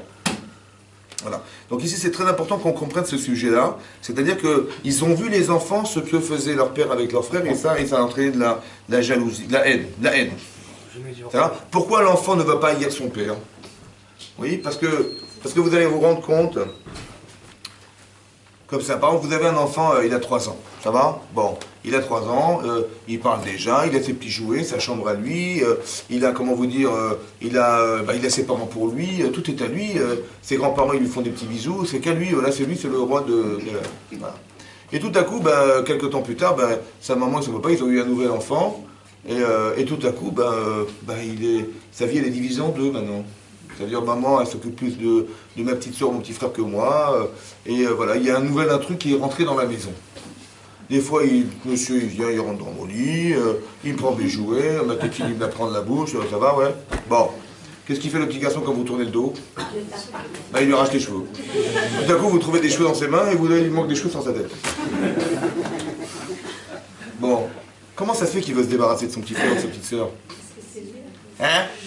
C'est marrant. Il va pas vous dire, mais qu'est-ce que vous avez été faire d'un autre petit bébé? Il va pas s'adresser à vous, il va s'arracher, il va arracher les cheveux de son frère. Pourquoi? Ou sa petite sœur. Parce que la logique de l'enfant, c'est que c'est lui qui me pose problème. Ça veut dire, la question que je vous pose est la suivante. Qu'est-ce que je fais de l'autre? Voilà, moi je suis un petit bébé, et j'ai mon petit frère, ma petite soeur qui vient de naître, qui a quelques mois, et il me prend mon lit, il me prend mes jouets, il prend mon espace, et mes parents m'ont dit, bah, on va diviser ta chambre en deux. Parce qu'il faut mettre son lit dans sa chambre, l'appartement est trop petit. Je dis, mais de quel droit il rentre dans ma chambre celui-là? Et donc je vais avoir de la haine vis-à-vis de cet enfant. Cette réaction, c'est une réaction enfantine. Ça veut dire que lui ne sait pas gérer vos problèmes d'espace. Il dit juste que c'est lui la cause de mon problème, je l'élimine. Et quand il sera plus là, eh ben de nouveau, je suis tout seul. Le plaisir d'avoir été seul enfant, eh ben c'est ça que je recherche. Il n'est pas dans la logique de comprendre qu'on est toujours mieux à deux que seul. Parce que quand il va se marier, et son frère, s'il n'est pas au mariage, il va lui faire la tête. Mais là, quand il est là, il lui fait pas la tête, il lui fait la tête. C'est-à-dire, vous avez compris, il lui arrache la tête. Il lui arrache la tête. Donc c'est ça le problème. Donc il faut, vous avez compris. Mais ça, c'est la logique enfantine, c'est-à-dire qu'on veut éliminer ce qui nous dérange. C'est pour ça qu'il faut devenir des adultes et pas des enfants. Oui. Que ça, c'est la réponse de l'enfant, mais la réponse de l'adulte, c'est quoi? C'est quoi la réponse de l'adulte? Quand je suis dérangé par l'autre, qu'est-ce que je fais? Est-ce que je tue mon frère? Vous avez compris? Parce que quand il est là, il me dérange, et quand il est plus là, non, il faut arriver à conjuguer nos différences. Mais l'enfant ne sait pas conjuguer la différence. Il n'a pas le problème de conjuguer la différence. Donc il élimine la différence. Donc c'est-à-dire qu'il faut comprendre que dans l'enfance, la personne, quand elle est dérangée, elle va vouloir éliminer ce qui la dérange. Et la personne qui dérange, c'est son frère. C'est pas son père. Parce qu'il a besoin de son père. Il a besoin de son frère. Parce que mon père, j'en ai besoin, mais mon frère, s'il n'est pas là, c'est mieux. Donc il va vouloir éliminer la différence. Vous avez compris? C'est ça qui se passe ici. La haine qui est sous-jacente. Mais en vérité, tout ça, ça se réfléchit honnêtement. Je vous dis bien pourquoi. Parce que ce marqué, Rachid explique ici que lo yachlou d'abero les shalom. Ils n'ont pas pu parler béchalom avec Yosef. Ça veut dire que quand ils les voyaient, Rachid dit que mitor gnutam, que dans leur défaut, qui est de vouloir se débarrasser de leur frère par la haine, on apprend Shifram leur louange. Qu'est-ce qui était louable? Ils n'étaient pas hypocrites. Ils n'étaient pas hypocrites. Ils n'étaient pas echad bepi, echad belev. Et moi, ça m'a interpellé. Ça veut dire que nous, on dit à nos enfants, il faut être des gens honnêtes, il faut être des gens droits, il ne faut pas mentir, il ne faut pas être hypocrite, etc., etc. C'est vrai ou pas? Il faut être des tzadikim. Mais ils étaient des tzadikim. Et ils n'étaient pas hypocrites. Malheureusement, par honnêteté, ils se sont séparés de leurs frères. C'est un problème, ça. Comment ça se gère, ça? Ils étaient honnêtes, ils ont dit, écoute, on va pas te mentir, bonjour, on fait les salam alek, oui, mais ceux, il essaie des élèves, puis dans son dos, il va dire, non, il dit, franchement, je peux plus te voir, voilà ce qui se passe, papa, il t'aime plus que nous, c'est pas normal, on peut plus d'apéro les shalom faire, on peut plus te voir. Il lui dit clairement, donc ils étaient honnêtes avec lui et francs avec lui. Cette franchise, elle leur a porté un défaut, parce qu'elle a créé un fossé entre les deux frères, entre les enfants. Alors, qu'est-ce qu'il faut faire dans la vie, alors? Quand ils sont malhonnêtes, ils se séparent de leurs frères, et quand ils sont honnêtes, ils vont se séparer de leurs frères aussi. Alors, comment on s'en sort? Quel enseignement il faut donner à nos enfants pour qu'ils soient malgré tout honnêtes et qu'ils soient entiers avec les autres? Comment on fait? Parce que là, par honnêteté, ils se sont séparés. Par franchise, ils se sont séparés de leurs frères. Alors comment ça se gère? Nous, on veut que nos enfants soient des tzadikim, et puis tout à coup, cette petite croûte-là, elle ne les sépare. Ah, c'est un problème. Comment on fait? Alors, comment on s'arrange? Leur apprendre qu'il y a des... Tout le monde n'est pas tzaddik. Mais il est tzaddik. Il dit, mais sur des tzadikim, il dit, mais moi, je veux pas être hypocrite avec toi, je te dis, franchement, je peux plus te voir. Parce que papa, il fait des différences, et nous, on va supporter ça, c'est insupportable, voilà, je peux plus te voir. Il lui dit clairement, mais mitor gnutam, qui sont séparés de leurs frères en entendant Shifra. C'est-à-dire que par louange d'être honnête et d'être franc avec les gens, on crée des fossés avec les autres. Alors comment ça se gère? Comment je fais alors? Alors quand je vais apprendre à être malhonnête, je vais apprendre à mentir, comment je vais faire? Quand il est malhonnête, il s'en sépare. Et quand il est honnête, il s'en sépare. Alors comment on fait? À égalité avec ses enfants. Hein? À égalité. Mais comment tu vas gérer la relation qu'ils ont à l'autre alors que par honnêteté, ils vont s'en séparer?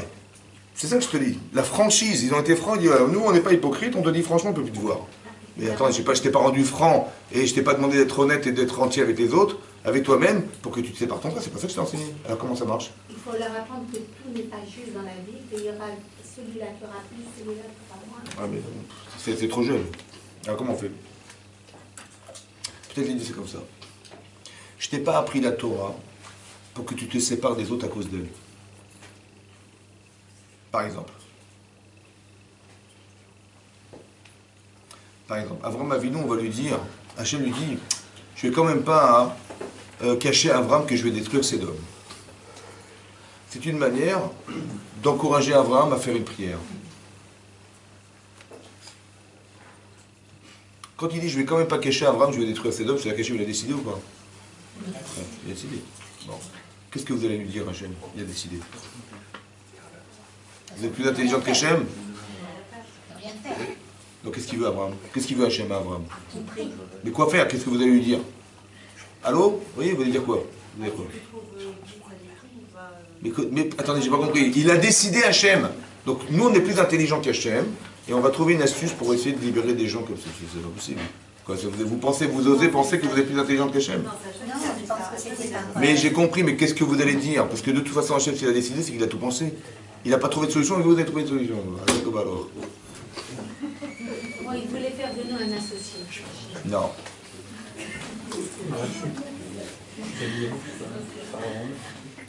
Comment ça se fait que l'autre il n'a pas réagi comme ça? Hachem lui dit du clé, dans une semaine je vais détruire le monde.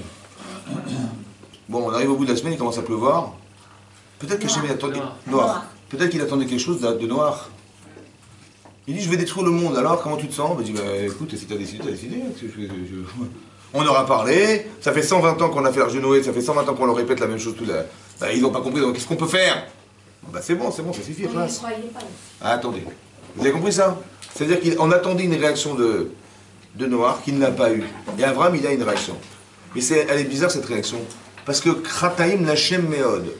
C'est comme si je vous disais, voilà, Daesh, il faut prier pour eux, les pauvres. Bah oui, c'est ça. Ça veut dire que ils étaient types, c'est des fous furieux là-bas. Comment ça s'appelle? Hamas. Voilà, Hamas, le Hezbollah. Hein? Voilà, des fous furieux. Alors qu'est-ce qu'on fait? Et Hachem dit bon, alors, faut prier pour eux quand même. Prier pour quoi faire? J'ai pas compris. Si tu as décidé, et en plus, c'est Khataïm, Hachem Meod, qu'est-ce que je veux faire? On s'en débarrasse, évidemment. Alors comment ça marche? Alors écoutez-moi bien. En vérité, le problème c'est ça n'existe pas un rachat. Un rachat n'existe pas. Un rachat, c'est une personne qui a une conception qui est fausse. Ça va? Par exemple, là-bas c'est marqué dans la loi dans Sanhedrin, que cet endroit du monde qui était Sédom, là-bas, Sédom, Amora et tout ça, c'est des endroits où il y avait beaucoup de richesses. Hachem, il était mashpia. Il y avait beaucoup de richesses dans cet endroit du monde. Il y avait de l'or, de l'argent, des bijoux, etc., des pierres précieuses. Et quand ils ont vu cette richesse, et ils ont vu les gens pénétrer dans leur territoire, ils ont dit mais qu'est-ce qu'on a besoin de partager nos richesses? Alors on va fermer les frontières. Et on va tellement fermer les frontières que même les gens qui sont pauvres, qui vont dépendre des autres, on va dire écoutez, on les laisse mourir. Parce qu'on n'a pas besoin, on avait une philosophie de vie que tout ce que tu as, garde-le. Ça va, c'est ça notre philosophie de vie. Elle a démarré, mais Rov Tova Keshem il l'aura fait. Mais non. Vous avez compris? Cette conception, elle est fausse. Ils sont rachats parce qu'ils ont cru qu'il fallait tout garder pour soi. Alors qu'en vérité, c'est l'inverse qu'il faut faire, c'est que tu dois être capable de partager. Vous avez vu que dans le monde dans lequel on vit aujourd'hui, jusqu'à aujourd'hui, que tous les mondes qui sont des mondes qui sont comment dire, gérés par des dictateurs, c'est des mondes qui ne dureront pas.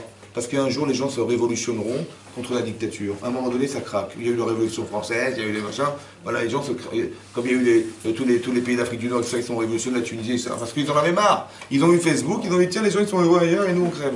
Donc c'est pas normal. Donc ils ont dit ça ne peut plus durer. Donc on ne peut pas être assujetti à une rigueur aussi imposante et nous empêcher d'exister. On veut notre liberté. Et donc ils ont voulu être libres et donc se révolutionner contre tout ça. Ça ne peut pas durer.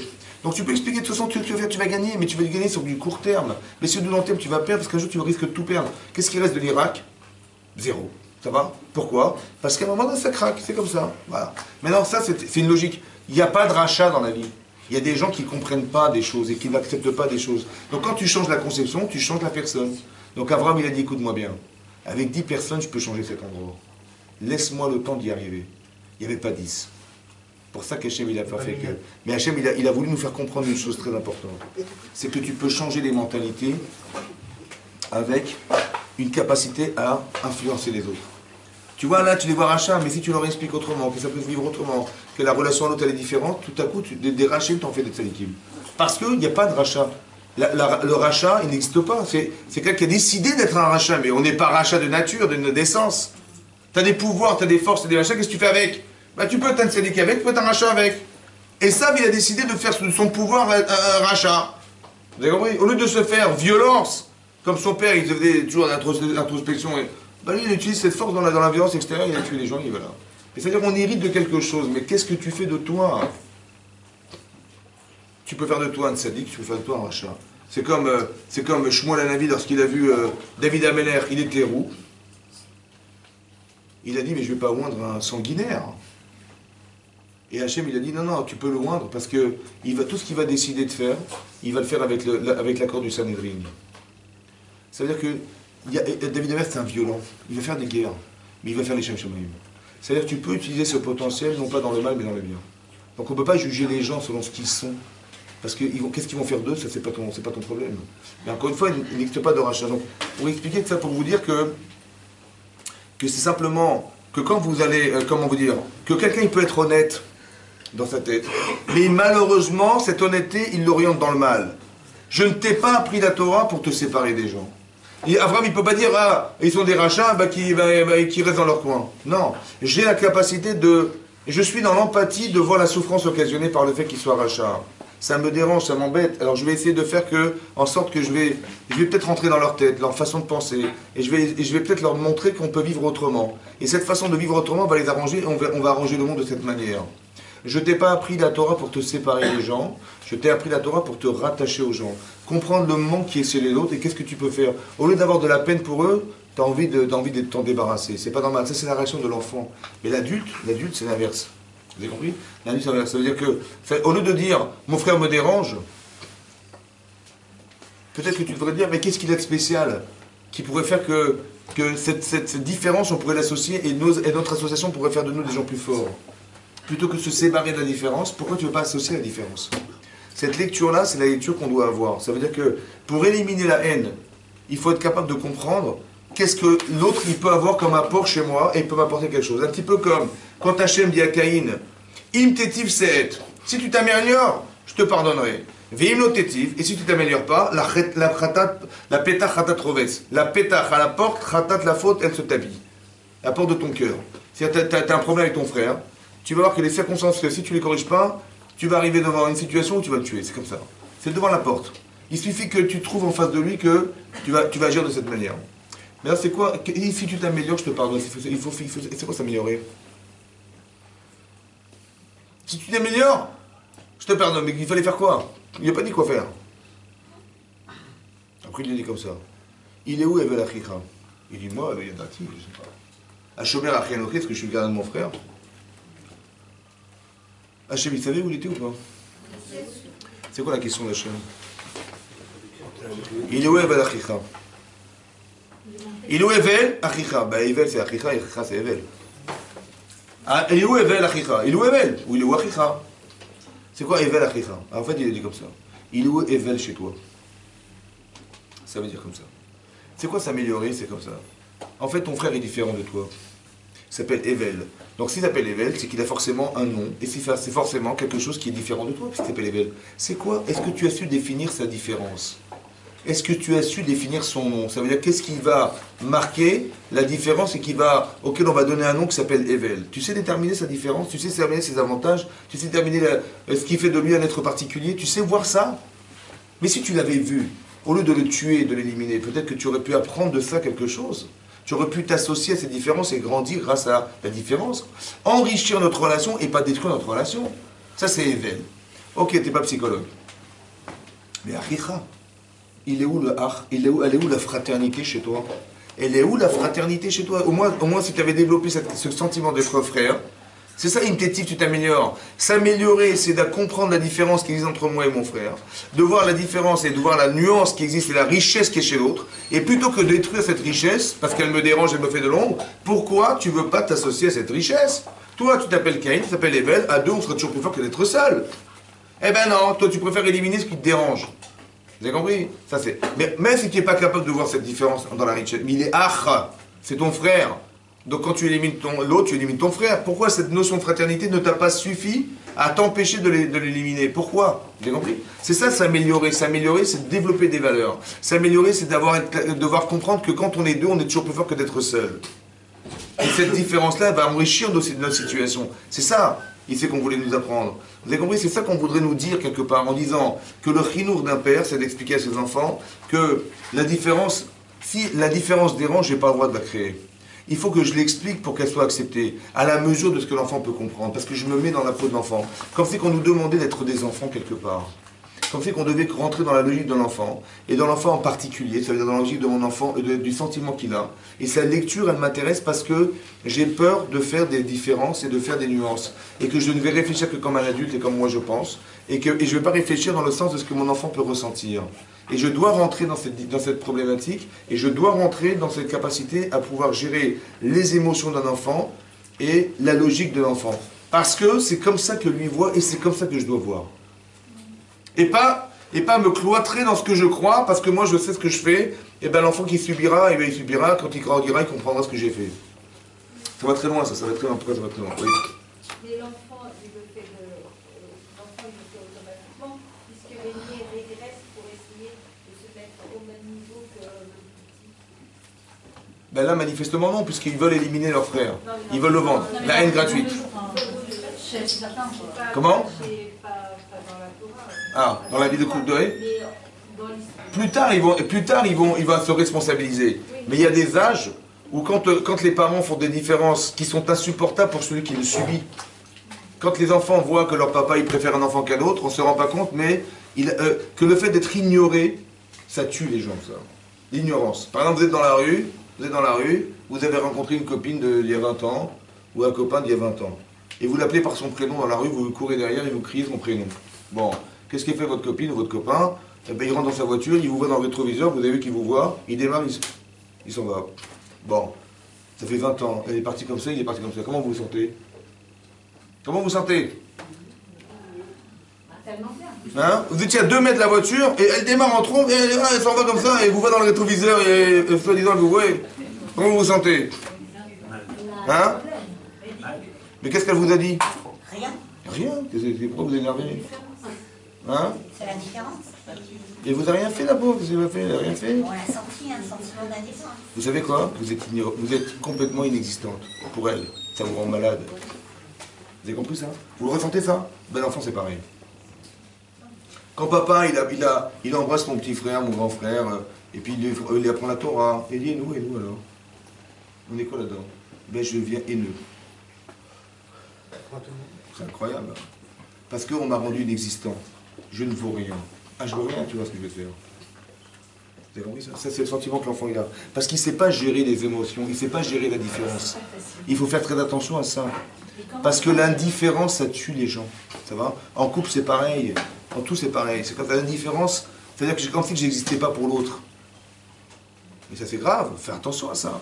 Concret, nous on dit, mais moi je vais t'expliquer pourquoi j'ai fait ça, parce que ça, J'ai compris, mais toi, ce que tu sais, toi, l'enfant ne le sait pas. Il ne comprend pas comme toi. Mets-toi à la place de ton enfant, mets-toi à sa place, tu vas voir que c'est effroyable ce que tu lui fais subir. Fais attention à ça, que le fait de pas parler à ses enfants, par exemple, c'est pareil. Et la personne, elle est partie en voiture, elle ne m'a pas parlé, elle m'a pas dit bonjour. Moi, ça m'a fait un signe, quelque chose, j'aurais compris peut-être qu'elle allait pressée, j'aurais dit ok, mais même pas me regarder. Je suis inexistante. C'est effroyable. Elle n'a pas vu ta scoop, hein? Elle a pas vu cette scoop. Comment? Elle n'a pas vu. Non mais quand vous vivez ça, vous ne dites pas de casse-route. Casse-route peut-être, mais casse-route c'est impossible. Donc c'est-à-dire, j'ai l'impression de ne pas exister, mais c'est pareil, vous avez compris que quand on ne nous regarde pas par exemple, on nous rend complètement inexistence. Les enfants ils le ressentent comme nous, ils le ressentent pareil. Pire que ça, parce que nous on peut l'expliquer, mais l'enfant ne l'expliquera jamais. Il n'a pas l'intelligence peut-être de l'expliquer socialement, donc il va vivre une forme de traumatisme. C'est ça qui est marqué ici. Et vous avez compris que cette fracture, elle dérange. Il y a un autre sujet qu'il faut traiter ici, c'est de comprendre.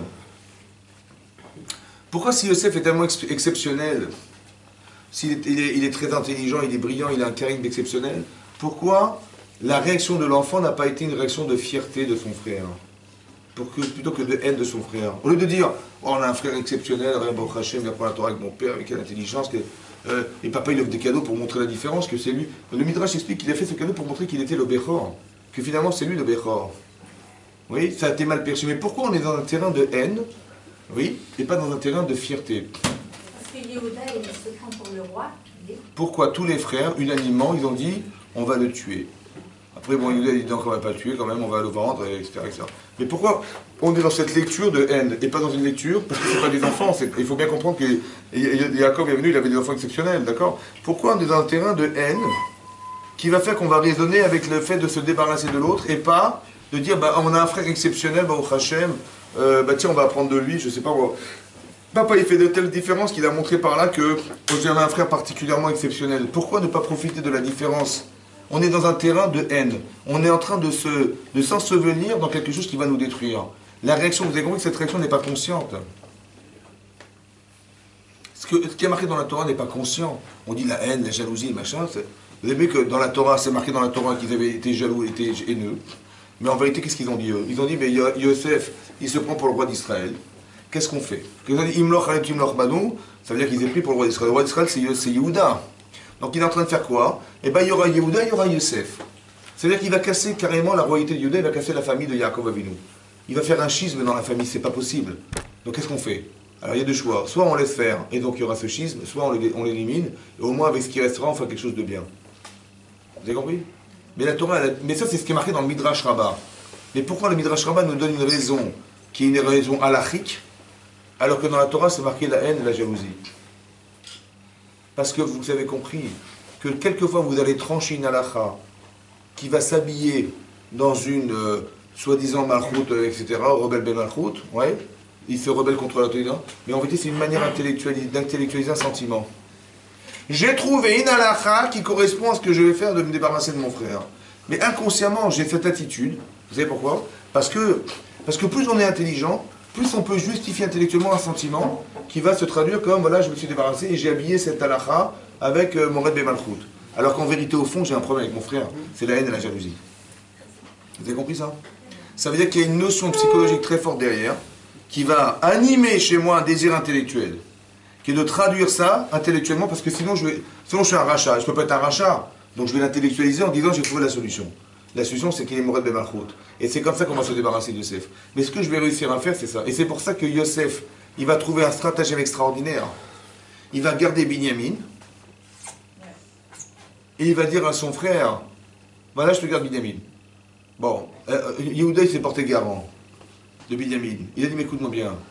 Sache que si tu prends mon fils, mon frère, tu tues mon père. Il dit, comment j'ai pas compris? Si tu gardes Binyamin, il a déjà perdu sa femme, il a perdu son fils, Yosef. Mais là, il va perdre Binyamin, c'est fini pour mon père. C'est-à-dire, si tu prends mon frère Binyamin, tu tues mon père. Il dit, t'es sûr? Ouais. Donc, c'est-à-dire quoi, je suis un criminel? Il dit, oui, t'es un criminel. Il dit, ah bon? Ahod, mon père est vivant? Ahod Avichai? Mais c'est moi, Yosef. Comment ça, c'est Yosef? Mais c'est-à-dire que quand tu m'as vendu, et quand ton père, il pleurait parce qu'il est en deuil de savoir que j'étais mort, ça t'a pas fait réagir. Et quand je prends ton frère, et je le mets dans la situation qui était la mienne un jour, tout à coup tu te plains. Qu'est-ce que c'est quoi la différence entre moi et lui? Il n'y a un petit parti pris derrière? Non, il n'y a pas un petit parti pris derrière. Vous avez compris? C'est-à-dire que tout ce que je vous dis est inconscient. C'est-à-dire que Yaakov et Yosef, il avait compris que la réaction qu'avait Yehuda, elle était inconsciente. Il s'est entre guillemets débarrassé d'un frère qui pourrait prendre sa place. Et comment il l'a démontré? En recréant une situation qui était exactement identique. Ça veut dire que maintenant, je te garde Binyamin, comment tu réagis? Tu dis, ah, attention mon père là, tu vas tuer mon père. J'avoue, mais après t'as pas pensé quand tu m'as vendu que tu allais tuer mon père? Ah, il ne pouvait pas, pourquoi? Parce que si tu pensais que tu le tuais, tu es obligé de le ramener, et ramener tu vas souffrir, tu ne peux pas souffrir, donc tu vas être obligé de ne pas supporter, d'être inconscient au niveau de la souffrance de ton père, c'est comme ça. Parce que si tu es conscient de la souffrance de ton père, tu vas devoir me ramener, c'est toi qui vas souffrir, mais tu ne veux pas souffrir, donc inconsciemment, tu ne vas pas penser que tu fais souffrir ton père. Il y a une question de nature. Vous avez compris ça? C'est ça? Non mais c'est ça la logique. Vous avez compris ce qui se passe? C'est-à-dire que ce qui est marqué dans le Torah, c'est inconscient. Il y a une partie inconsciente, mais qui en vérité va perdurer. Mais d'où vient cette inconscience? C'est ça qu'il faut comprendre. D'où vient le terrain sensible à la haine que les frères avaient les enfants de Léa avaient des enfants de Rachel, qui était Yosef. Regardez. Dans la paracha qu'on a lue cette semaine, marqué la chose suivante. Que lorsque Yaakov, il voulait absolument épouser Rachel, il dit, je veux Rachel, Bitra Ktana, je ne veux pas une autre femme que Rachel. Il a dit, son père, je veux Rachel et pas Léa. Je veux ta fille et pas une Rachel de la rue, là-bas que tu vas me trouver du chouk, là-bas. Ouais. Et je veux pas non plus, et je veux Bitra Ktana, la cadette et pas l'aînée, parce que tu vas à la mairie, tu vas leur changer leur prénom, je te connais. Donc je veux pas que tu changes de prénom, je veux la cadette, voilà. Donc il voulait épouser. Maintenant, qu'est-ce qui se passe?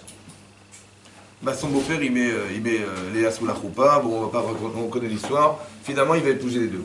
Bon, il va épouser les deux, et là c'est marqué dans le texte, c'est marqué comme ça.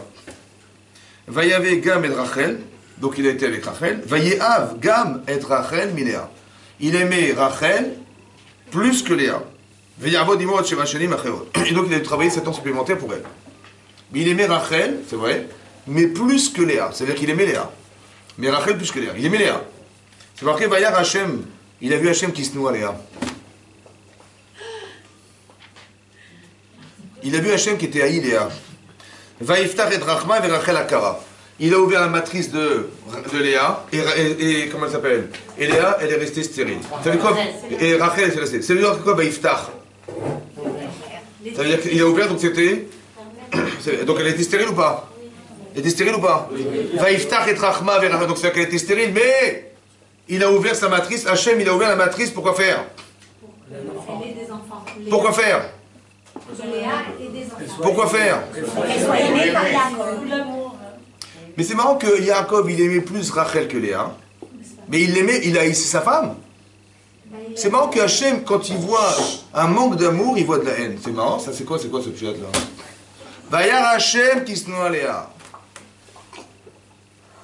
Que le manque d'amour pour Hachem, c'est-à-dire que, c'est quoi la haine en fait? C'est quoi la haine? Il faut la traduire comme ça.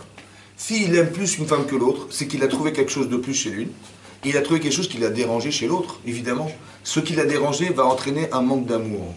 Mais ce manque d'amour s'est traduit comme quelque chose qui est négatif chez elle. Je vais l'aimer moins que l'autre, parce que j'ai ça qui ne me plaît pas. En fait, elle était la femme d'Esav, ça le dérangeait. Il y avait quelque chose en lui qui ne pouvait pas faire que il pouvait épouser cette femme. Au départ, il ne voulait pas épouser la femme d'Esav. Le Midrash dit parce que je lui ai pris sa béroa, je ne vais pas lui prendre sa femme. Bon. Mais en fait, au fond, ça veut dire qu'elle avait des qualités qui étaient liées à Esav que lui ne voulait pas vivre. Parce que lui, c'était un Yoshev Oalim, c'était pas quelqu'un qui travaillait dans les champs, qui avait le pouvoir. Il voulait pas de pouvoir, Yaakov. Il voulait même pas de bracha, en fait. Maintenant, écoutez-moi bien. Ça, c'est perçu comme de la haine. Qu'est-ce que fait Hachem, en fait? Ce que Yaakov ne sait pas, parce que c'est Hachem qui parle. La Torah nous fait parler. Hachem qui dit, je vais lui ouvrir son rechem à elle, sa matrice à elle, et l'autre, je vais la laisser. Ça veut dire qu'elle va subir, Rachel, écoutez-moi bien. Elle va subir la stérilité pour que sa soeur soit aimée par son mari. Elle va subir la stérilité pour que Yaakov il puisse aimer la femme qui va lui permettre d'être le père. Le premier enfant qu'il va avoir, c'est d'elle. Il va devenir père grâce à elle. Il va peut-être l'aimer, ça va combler le manque d'amour qu'il a vis-à-vis d'elle. Mais c'est marqué qu'il a haïssé cette femme. Entre guillemets, Hachem, il a vu qu'elle était haïe. Ensuite, qu'est-ce qui est marqué dans la Torah? Donc elle va tomber enceinte. Vatar Ben. Vatar Léa. Vatel Ben. Donc elle va tomber enceinte. Comment elle s'appelle? Léa. Elle va accoucher d'un garçon. Vatikra Shemo Réhouven. Elle va l'appeler Réhouven. Pourquoi Réhouven? Qui amara, parce qu'elle a dit. Qui ra Hachem Beroni. Hachem, il a vu ma souffrance. Qui ata Yaveni Nishim. Car maintenant mon mari m'aimera. C'est-à-dire qu'elle a nommé son fils au nom de quoi? De sa souffrance dans son couple.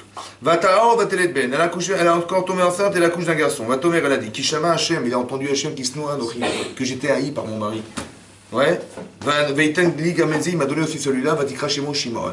Elle a appelé Shimon parce qu'Hachem il a entendu combien mon mari me haïssait. Un truc de fou, quoi. Bon. Après, Vatao Vatelet Ben. Elle tombe enceinte et elle accouche d'un garçon. Vatikra Shemo Lévi. Pourquoi? Vatomer, elle a dit. Ah, Ata, maintenant, à Pam, cette fois-ci, il avait ici, mon mari m'accompagnera. Et là, il est vers moi. Qui y en a-t-il au Shloushabani? Parce que j'ai enfanté 3 enfants. Et il y avait combien de femmes? 4. Il y avait combien d'enfants? 12. 3 fois 4? 12. Elle a dit, j'ai maximum, légitimement, le droit d'avoir 3 enfants. J'ai eu 3 enfants. Donc maintenant que j'ai joué ce rôle de femme pour mon mari, j'espère qu'il va m'aimer dorénavant et qu'il va m'accompagner. Elle va l'appeler Lévi. Il va m'accompagner, mon mari. Vous imaginez ce que ça veut dire, ça, ou pas? Elle a appelé ses enfants au nom de sa souffrance de couple. Hachem, il a vu qu'elle était haïe. Et elle a dit, mon premier enfant, je l'ai appelé, j'ai vu la souffrance que ça a occasionné, je l'ai appelé Réhouven. Le deuxième, je l'ai appelé Shimon, parce qu'Hachem, il a entendu la haine que mon mari avait vis-à-vis de moi. Cette haine, vous avez compris, cette haine, c'est le manque d'amour. Ouais. Et le troisième, je l'appelle Lévi, j'espère que maintenant, il va m'aimer parce que j'ai mes 3 enfants. On va combler ce manque d'amour parce que je lui ai porté 3 enfants. J'ai joué mon rôle de femme, j'espère que lui, au moins, il va jouer celui de mon mari. Vous imaginez qu'elle a appelé ses enfants au nom de sa souffrance de couple? La haine. C'est quoi la haine? La haine qu'on retrouve là-bas, c'est laquelle? Par Hachet Ve'Eshem, on voit que les enfants de Rachel, ils ne sont pas appréciés par les enfants de Léa. Comment ça se fait? Est-ce que c'est conscient ça? Chez elle. Il y a marqué Yaakov, il aimait cette femme, mais plus que l'autre. Ok, mais il aimait Léa. Mais Hachem, il n'a pas vu ça. Qu'est-ce qu'il a vu Hachem que Yaakov n'a pas vu? Il a vu, il y a marqué Sina, ça veut dire qu'il faut le comprendre, Sina. Est-ce que ça se voyait dans leur couple de tous les jours, ça se voyait ça? Non. C'est-à-dire que c'est quoi? Inconsciemment, il y avait quelque chose qui déterminait le manque d'amour qu'avait Yaakov vis-à-vis de cette femme. Il y avait quelque chose qui pouvait justifier le manque d'amour. Ça, Hachem, il dit, il faut gommer ça. Pourquoi il faut gommer ça? Parce que si tu n'aimes pas, c'est ta femme, tes enfants. Ce que tu n'as pas consciemment compris, tes enfants, ils vont le voir physiquement. Ils vont le comprendre, ils vont agir selon ce que tu leur as transmis. Tu vas voir que les enfants de Léa, ils vont haïr des enfants de Rachel. Mais d'où ça vient ce terrain de haine? Il vient de là. C'est-à-dire que le problème inconscient des parents, il se retraduit physiquement et de façon rationnelle et physique chez les enfants. Vous avez compris ça? 2 minutes. Ça veut dire quoi? C'est-à-dire que d'éduquer ses enfants, c'est de comprendre cette différence. Parce que, en fait, ce que les parents n'ont pas solutionné, c'est les enfants qui vont le solutionner. Yosef, il va essayer de corriger cette haine. Vous avez compris ça? Jusqu'où elle va durer? Mais le Beth Amikdash numéro 2, il a été détruit à cause de quoi? Incroyable. Quand Yosef, il a retrouvé son frère Binyamin, ils sont pris chacun, ils se sont enlacés l'un contre l'autre. Il y a marqué quoi là-bas? Vaïpol, emploi. Non, Vaïpol, Al-Samari Binyamin. Sur le coup de Binyamin. Et l'autre, Yosef, il a pleuré sur le coup de Yosef. Comme ça, c'est marqué ou pas? Qu'est-ce qu'ils ont vu? Comment ça se fait qu'ils ont vu ça? Hein? Ils ont vu le Khorban Bait, les deux destructions du temple. Bizarre.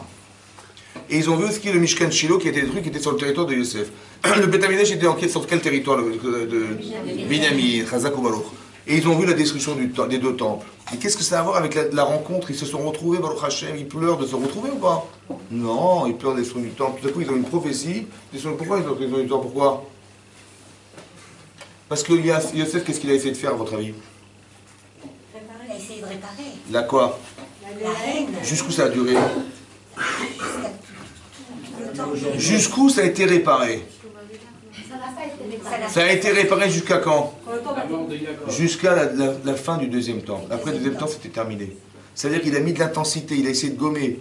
Mais il a vu que ça n'a pas marché. C'est ça qu'ils ont vu, les frères, ils ont pleuré de ça. Vous avez compris ça? C'est-à-dire que tout ce qui leur a fait faire Teshuvah, parce que je vous explique un truc.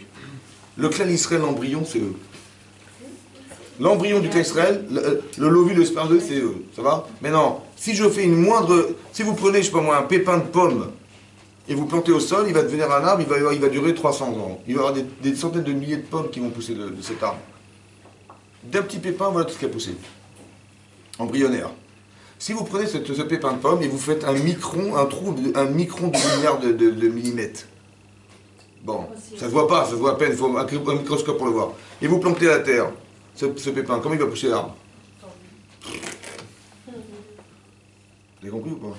C'est-à-dire que s'il y a un défaut quelque part dans l'embryon, ça va se retrouver quelque part. Nous, on n'est que les fruits de l'arbre. Mais s'il y a un défaut, Yosef, il avait compris ça. Il a dit, mais il faut absolument que j'annihile carrément cette haine. Parce que c'est ça qui va détruire notre relation. C'est ça qui va fracturer le clan d'Israël. C'est ça qui va détruire le temple. Ça a marché jusqu'au deuxième temple. Mais ce que je veux vous dire par là, c'est comme ça. Ce qui n'est pas forcément conscient chez les parents devient chez les enfants.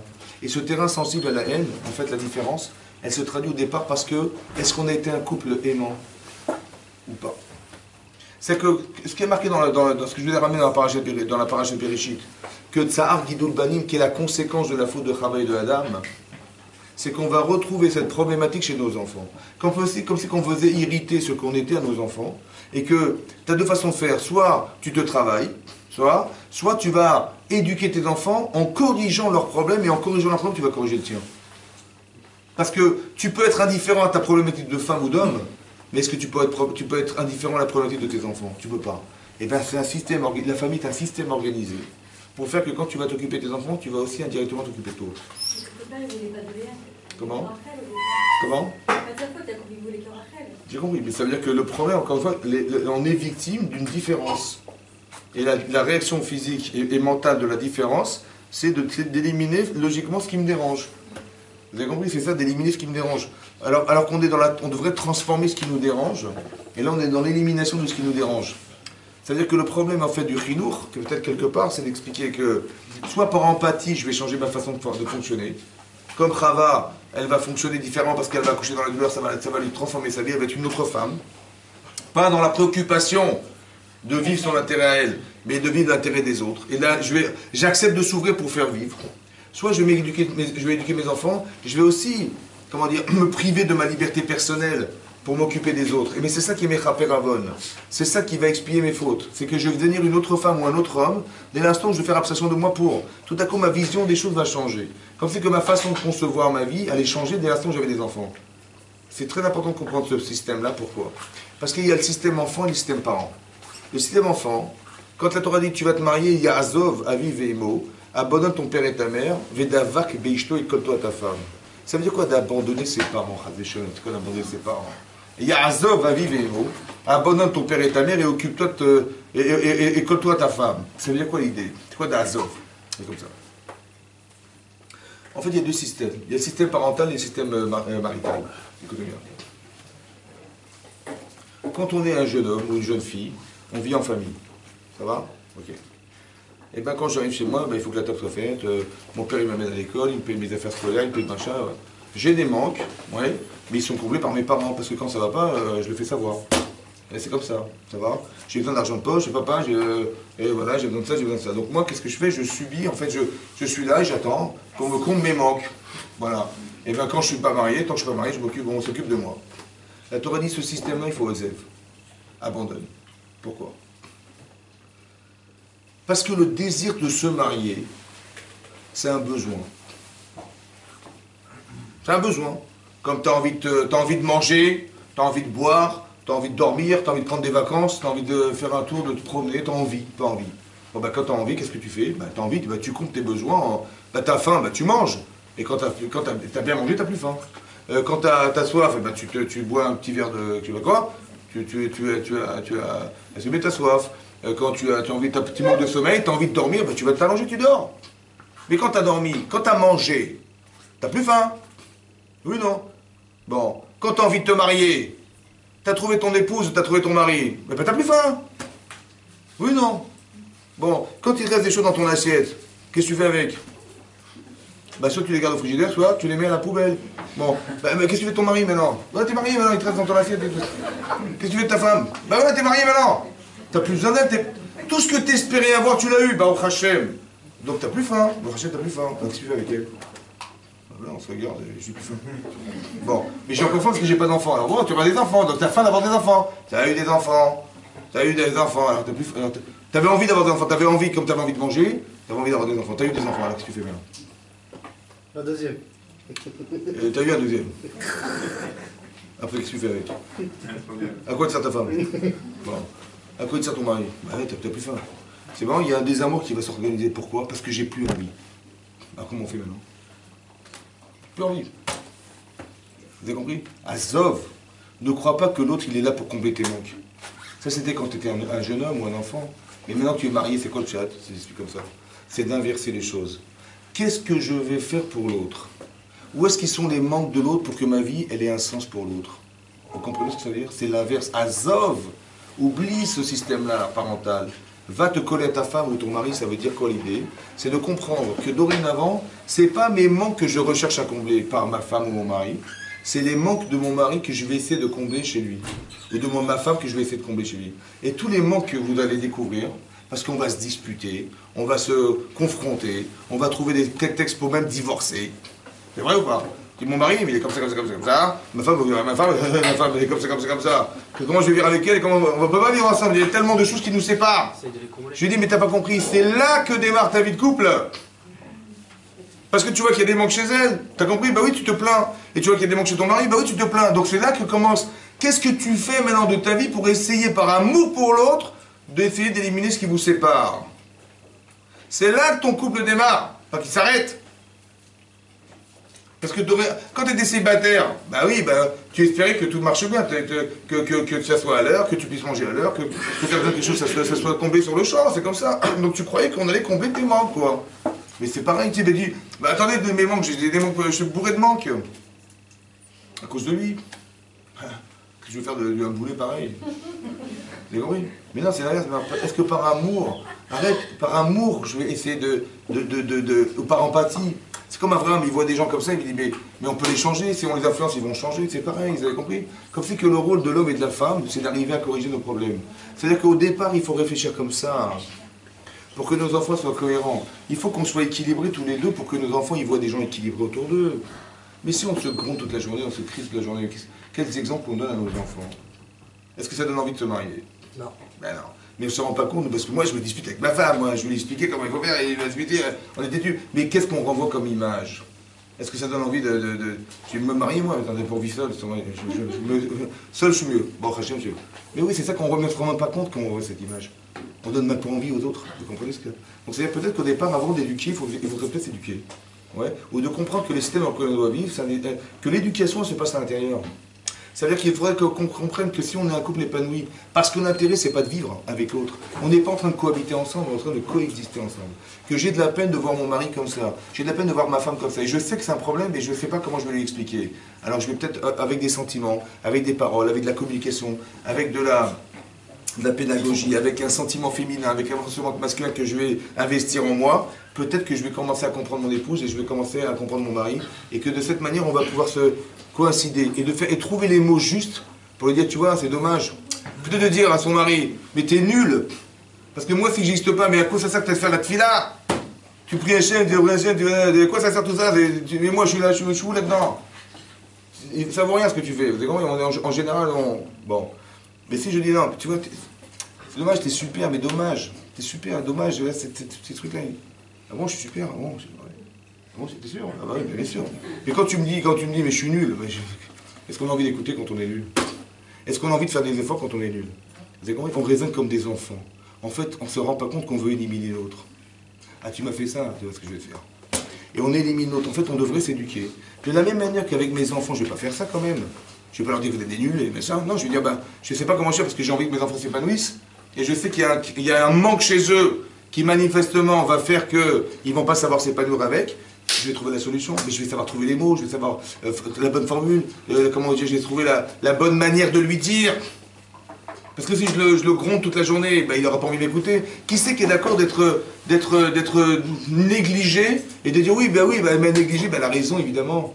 Ça n'existe pas, ça, vous comprenez que ça n'existe pas, ça. Elle a crié, oui, c'est elle a crié, évidemment, elle a raison, évidemment. Oui, il a crié, mon mari, il a crié, je laisse comme ça. Je dis, mais non, tu laisses pas comme ça. Il a crié, mais c'est parce que ça te dérange. Donc tu dis, écoute, quand tu seras, moi je suis pas sourde, quand tu auras décidé de t'écouter, on discute, il n'y a pas de problème, j'ai le temps. Alors, il est désemparé, il ne sait pas quoi faire. Parce qu'en fait, il est dérangé parce qu'on lui dit. Il est désarçonné carrément. Alors il va crier, tu m'énerves, pourquoi tu parles de ça? Mais non, je dis, maintenant, je souffre de ce défaut. On va pas souffrir toute notre vie. Donc, il faut que tu acceptes d'écouter ce que je te dis. D'écouter ce que je ressens. Et peut-être que si, par empathie, tu vas être d'accord d'aller contre ta nature, peut-être que tu vas éliminer un problème et je serai heureuse. Autant que pareil, que si tu fais abstraction de tes intérêts personnels ou quoi que ce soit, on sera heureux tous les deux. Ça vaut le coup ou pas? Voilà. Donc l'éducation des autres, en fait, ça passe par l'éducation de soi déjà. Et ce qui est marqué ici, c'est que la partie inconsciente va se retrouver avec conscience chez les enfants. C'est dommage qu'on soit obligé de passer par ça pour arriver à corriger ça. Alors peut-être ça démarre par soi déjà. Et après, et si on n'a pas réussi à le faire parce que c'était profond, alors qu'on sache faire à travers nos enfants, qu'on sache corriger ce que nous sommes aussi. Que d'élever ses enfants, c'est peut-être s'élever avec nos enfants aussi. Chazak ou Balou, Chazak. Une question. Est-ce que Yaakov était au courant que Rachel était stérile? Il l'a su après, oui, il l'a su. Il l'a su après? Ouais. Pourquoi s'il ne savait pas, pourquoi il a travaillé... non, il l'a su après, c'est ça? Après qu'il a pu se marier. S'il aurait su, pourquoi il aurait travaillé 7 ans? Il ne le savait pas, il l'a découvert. Tu regardes ce que je veux dire. Non, c'est le petit bouton.